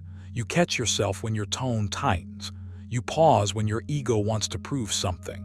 You breathe when silence feels uncomfortable. Over time, your nervous system learns a new default. And once that default is set, people feel it immediately. Women especially. They sense that you are not emotionally hungry, that you are not seeking reassurance, that you are not dependent on their reactions to feel solid within yourself. And here, where the mirror becomes unmistakable, when you stop escalating emotionally, she often stops too. When you don't dramatize, drama loses oxygen. When you don't chase clarity through overtalking, clarity emerges naturally. When you stay grounded, her emotional expression becomes more measured, more intentional. Not always instantly, not perfectly, but consistently over time. Because you are no longer reacting to the wave, you are the shoreline. This is why high-value men rarely argue in the way most people do. They don't get pulled into emotional spirals. They don't weaponize feelings or defend against them. They acknowledge without absorbing. They remain warm without becoming porous. That balance is rare, and rarity commands respect without ever asking for it. As advised, be like the cliff against which the waves continually break, but it stands firm and tames the fury of the water around it. That isn't poetic fluff. It's a blueprint. To live this, you must practice setting your emotional standard deliberately. Start with awareness. Notice your internal state before, during, and after interactions. Ask yourself, am I calm because I choose to be or because nothing is challenging me right now? There's a difference. True emotional leadership shows up under pressure. When something doesn't go your way, when there's ambiguity, when there's silence, when there's intensity. Your job is not to suppress emotion, but to contain it without leakage. Here's a simple daily exercise. Once a day, intentionally slow your responses, not out of strategy, but out of presence. Feel your breath before you speak. Let your words come from clarity, not urgency. Another practice, when you feel emotionally charged, don't act immediately. Sit with the sensation. Name it internally. Let it pass without narration. You're teaching your nervous system that it doesn't need to outsource regulation. Another powerful habit is setting an internal rule. You do not explain your emotional state unless it genuinely serves clarity. Not to be understood, not to be validated, just when it's useful. This alone will elevate how others engage with you. Emotional restraint is not coldness, it's precision. Over time, you'll notice something subtle but profound. Interactions feel lighter, more respectful, less volatile, and you didn't demand that shift. You embodied it. That's the essence of high-value presence. You don't ask the world to treat you differently. You give it a different emotional experience of you. So take this seriously. Not as a trick, not as a tactic, but as a personal standard. Decide who you are emotionally and live it consistently. Let your calm be non-negotiable. Let your reactions be intentional. Let your presence speak before your words ever do. When you do this, you won't need to chase emotional alignment. She will meet you where you stand, because you've made it the only place that feels stable. As the Stoics understood long ago, mastery of self is mastery of influence. And when you set the emotional standard with quiet confidence, the mirror reflects it back, every time. Number 7. Availability decreases perceived value. You already sense this, even if you've never put words to it. The moment you are always available, always responsive, always ready to adjust yourself around someone else's timing, something subtle shifts. The energy changes, respect softens, curiosity fades, not because you did something wrong, but because value is inseparable from boundaries. The Stoics understood this deeply. Epictetus warned that the one who hands over control of his time hands over control of his life. Availability, when unmanaged, quietly communicates that your time is inexpensive. And when your time feels cheap, so does your presence. This is one of those female behaviors only high-value men truly grasp, not with resentment but with clarity. You're not being punished for caring. You're being tested to see whether you value yourself enough to remain anchored. You have to understand this without bitterness. Perceived value is shaped by scarcity, not performance. The more available you are, the less space there is for anticipation. When you show up instantly, every time, you remove the tension that keeps attraction alive. You collapse mystery into predictability. High-value men don't confuse presence with overexposure. They know that desire grows in the pauses, in the unanswered moments, in the calm absence that says, "My life is full," and you're invited into it, not centered at its core. Wrote about guarding your inner citadel, your mental and emotional space. That citadel includes your time. When you protect it, you're not withdrawing affection. You're communicating self-respect. Notice how this isn't about playing games. Games come from insecurity. Discipline comes from self-command. When availability is unlimited, it signals that nothing else competes for your attention, not your purpose, not your growth, not your inner standards. And that signal is always read, even if it's never consciously acknowledged. A man who understands this doesn't become cold or distant. He becomes deliberate. He chooses when to engage, when to respond, when to step back into silence. Silence, as the Stoics taught, is not emptiness. It's strength under control. It's the refusal to react compulsively. You need to internalize this. Attraction is not created by effort alone. It's created by contrast. When your presence is constant, there is no contrast. When your energy is always accessible, it stops feeling earned. High-value men understand that women often don't respond to words about independence. They respond to demonstrated independence. Not loud independence, not performative detachment, quiet independence. The kind that doesn't announce itself. The kind that simply exists. When you don't rush to fill every gap, you allow space for interest to expand naturally. This is where Stoicism grounds you. Seneca spoke often about moderation, about knowing when enough is enough. Availability without moderation becomes self-betrayal.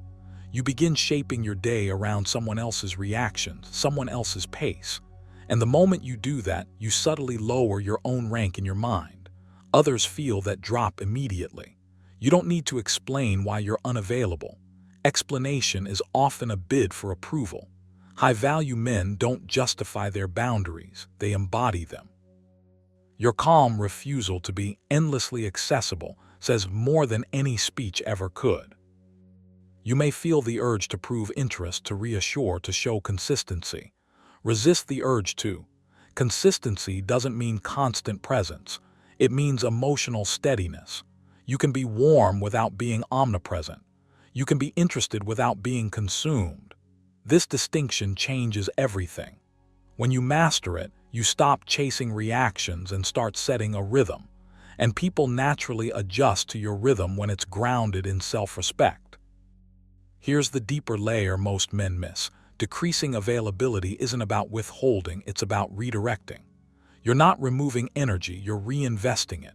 Into your mind, into your body, into your standards. When your life feels full to you, it becomes compelling to others. That fullness is magnetic.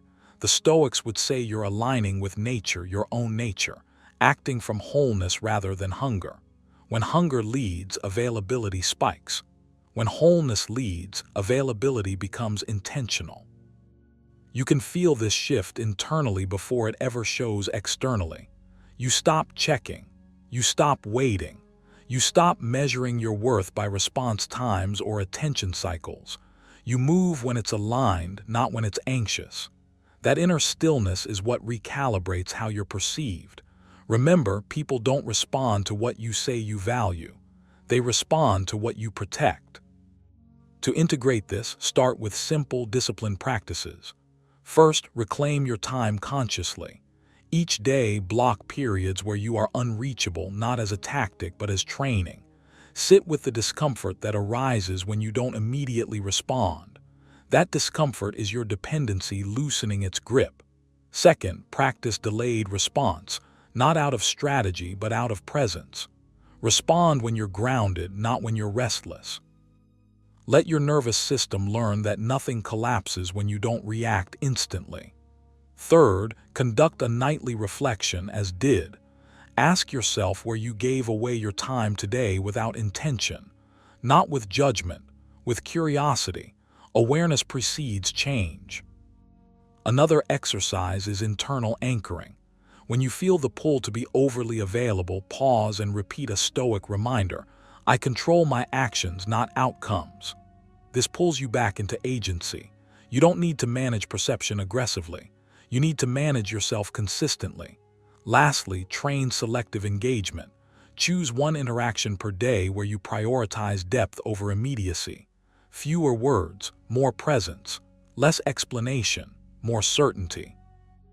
Understand this fully. Availability decreases perceived value only when it's unearned and unconscious.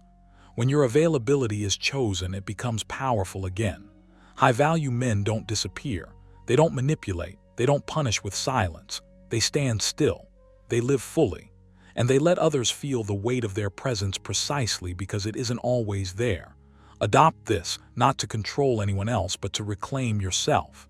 When you do, everything else recalibrates naturally. Number 8, confidence is read through behavior, not words. Confidence is not something you announce. It's something you demonstrate without trying. High-value men understand this deeply, and women sense it instinctively.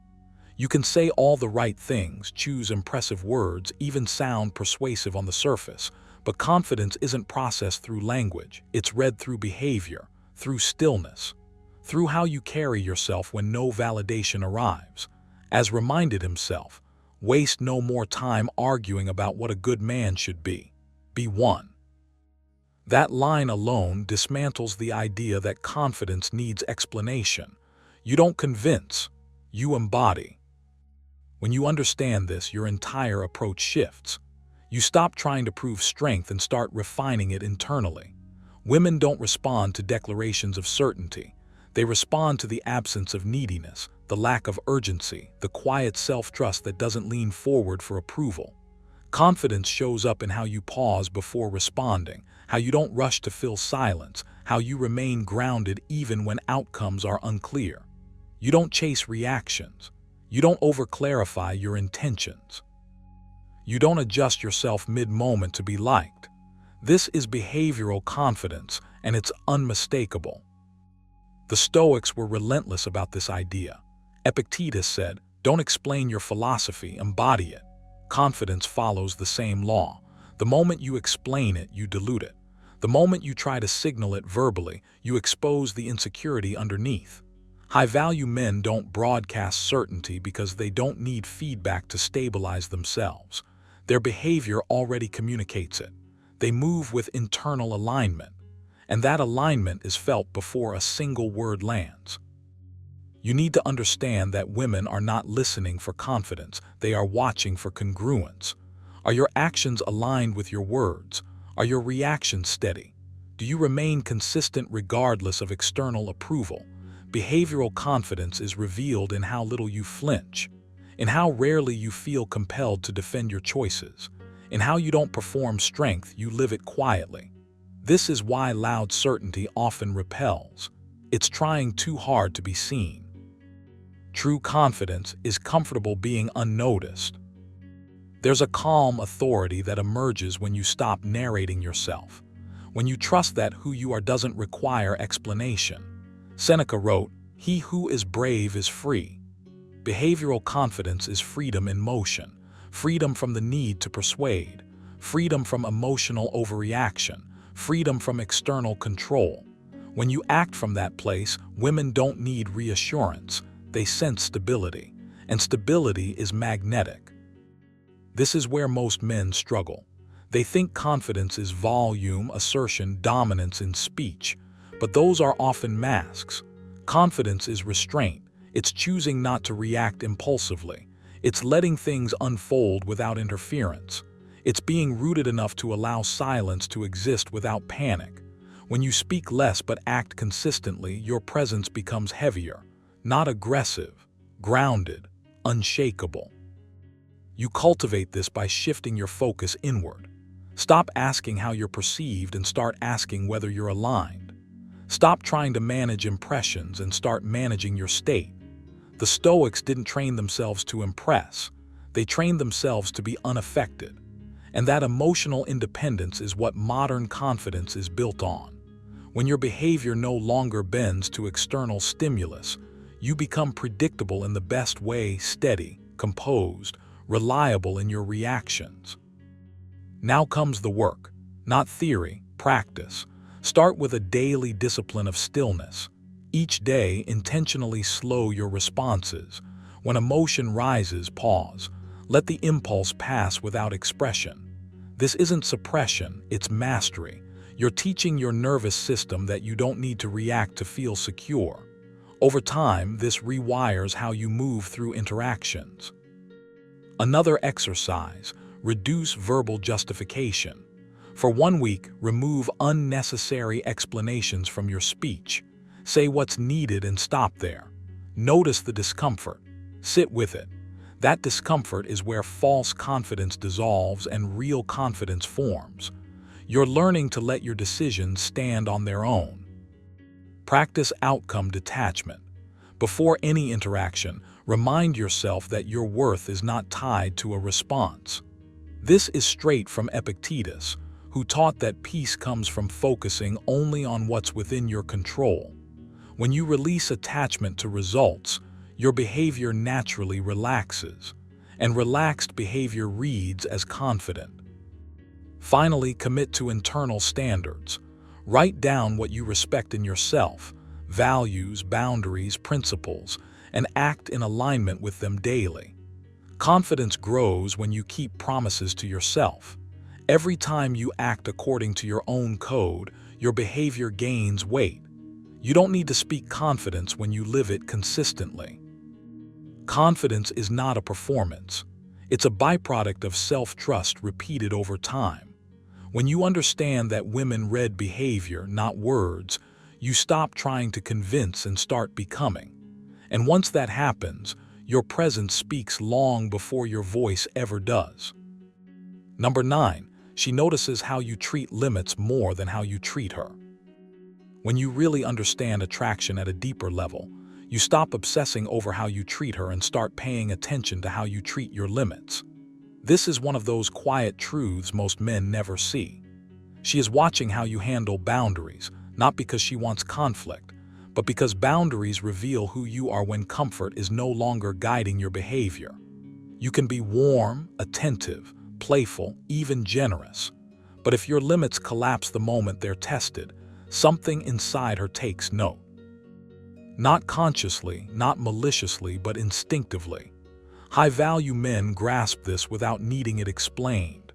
They understand that limits are not walls, they are definitions. And definitions create clarity, safety, and respect. Once wrote, "If it is not right, do not do it. If it is not true, do not say it." That sentence isn't about morality alone, it's about self-alignment. When you abandon your limits to be liked, you fracture that alignment. She feels that fracture even if she can't articulate it. You feel it too in the subtle tension that follows. What she notices isn't whether you say yes or no, but whether your yes is rooted in self-respect and your no is delivered without guilt or aggression. Limits, when held calmly, signal inner order, and inner order is deeply compelling. Here's the part most men misunderstand. Boundaries are not performative. You don't enforce them to teach a lesson or prove dominance. You hold them because they are yours. The Stoics understood this deeply. Epictetus reminded us, "No man is free who is not master of himself." When you compromise your limits to preserve approval, you surrender mastery. And the irony is that the more you chase closeness by erasing yourself, the more invisible you become. She notices when your standards bend too easily, when your rhythm adjusts too fast, when your values soften under pressure. Not because she wants you to be rigid, but because flexibility without a core feels unstable. You don't need to announce your limits. You don't need to explain them endlessly. In fact, the more you justify them, the weaker they appear. Limits are most powerful when they are lived, not argued. When you act in accordance with them consistently without resentment, something shifts. Your presence steadies. Your words carry less noise and more weight. You stop negotiating with yourself in real time, and she senses that you are not trying to win her favor. You are simply being yourself, unedited. This is where high-value men separate themselves. They understand that attraction grows in an environment of emotional safety, and emotional safety comes from predictability of character, not compliance. If your behavior changes depending on who is watching, there is no anchor. But when your limits remain intact regardless of circumstances, you become grounded. Seneca put it plainly, "He who is brave is free." Courage here isn't loud. It's quiet consistency. It's the willingness to disappoint in the short term, rather than betray yourself in the long term. Notice how different this feels when you embody it. There's less internal debate, less second-guessing. You're not asking, "Will this make her like me?" You're asking, "Is this aligned with who I've decided to be?" That shift alone changes the energy you bring into every interaction. You're no longer trying to manage perception. You're expressing identity, and identity is magnetic because it doesn't beg for validation. Now let's make this practical without turning it into performance. One exercise is simple but uncomfortable. Spend a few minutes each day observing where you mentally override your own limits. Not externally, internally. Where do you tell yourself you should be okay with something when you're not? Where do you rationalize discomfort to maintain harmony? Write it down briefly without judgment. The goal isn't action yet. The goal is awareness. Stoicism always begins there. Another practice is limit rehearsal, not in behavior but in language.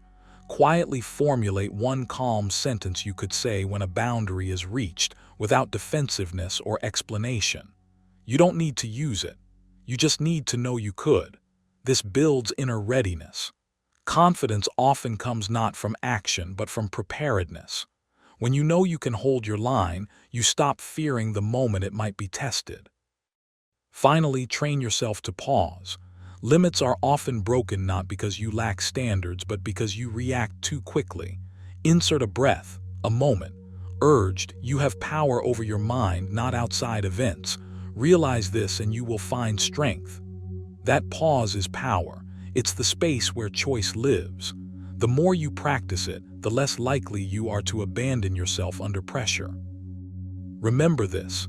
She may enjoy kindness, affection, and attention, but she respects coherence. She notices how you treat limits because limits reveal your relationship with yourself. When you honor them calmly, without apology or force, you communicate something rare. You are not governed by fear of loss. You are guided by inner law. And that, more than any tactic or charm, is what high-value men quietly understand and live by. Number 10. Calm indifference signals strength more than approval does. Calm indifference is one of the most misunderstood signals of strength, and yet it's one of the clearest markers of a high-value man. Not coldness, not arrogance, not withdrawal. Calm indifference is something quieter, steadier, and far more powerful.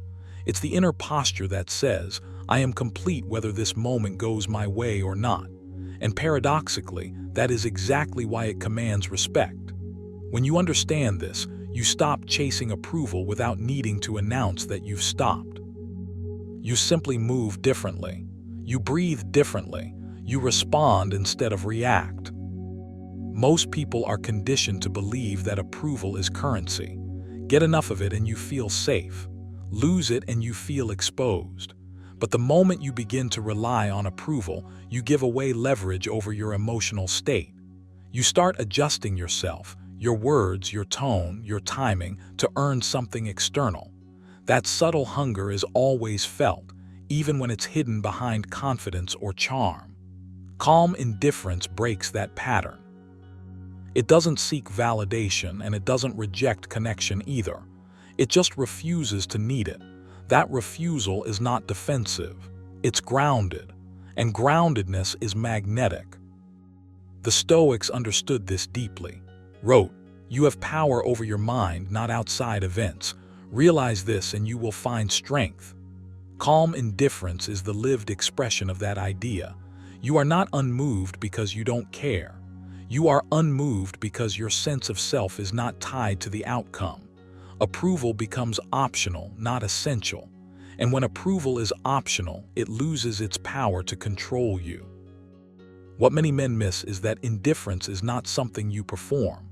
The moment you try to act indifferent to get a reaction, you've already lost the posture. That's still approval seeking in disguise. Calm indifference grows from internal alignment. It's what happens when you know where you stand with yourself, when your values are clear, when your standards are not up for negotiation in every interaction. You stop over-explaining. You stop rushing to fill silence. You stop trying to be impressive. And strangely, that's when you become most impressive. Epictetus said, "If you want to improve, be content to be thought foolish and stupid." That line cuts straight through the need for approval. Calm indifference accepts misunderstanding without panic.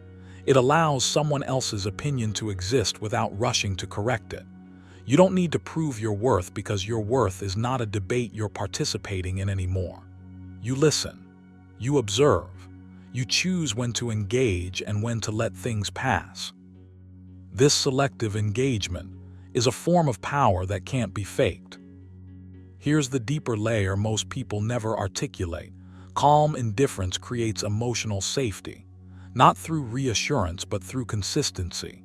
When you're not swayed by praise or shaken by disapproval, your presence becomes predictable in the best way. You are steady. You don't spike emotionally. You don't collapse inward when energy shifts. That steadiness communicates maturity, self-trust, and emotional containment. It says, "I can handle myself." And someone who can handle himself doesn't need to control anyone else. This is why approval often weakens attraction rather than strengthening it. Approval says, "I am looking to you for confirmation." Calm indifference says, "I am already confirmed." One posture asks, the other allows. One leaks urgency, the other holds space. And space is where respect grows. You're not trying to win favor. You're simply showing up as you are, unattached to how it's received. Seneca warned, "He who depends on another for happiness has surrendered control." That sentence alone could reshape how you move through every interaction. Calm indifference is the reclaiming of that control. You still feel, you still care, but you don't outsource your emotional equilibrium. You don't let external reactions dictate your internal state. You remain centered even when things are ambiguous, uncertain, or unresponsive. To embody this, you must first make peace with discomfort. Approval feels good. Indifference at first can feel like standing without a safety net.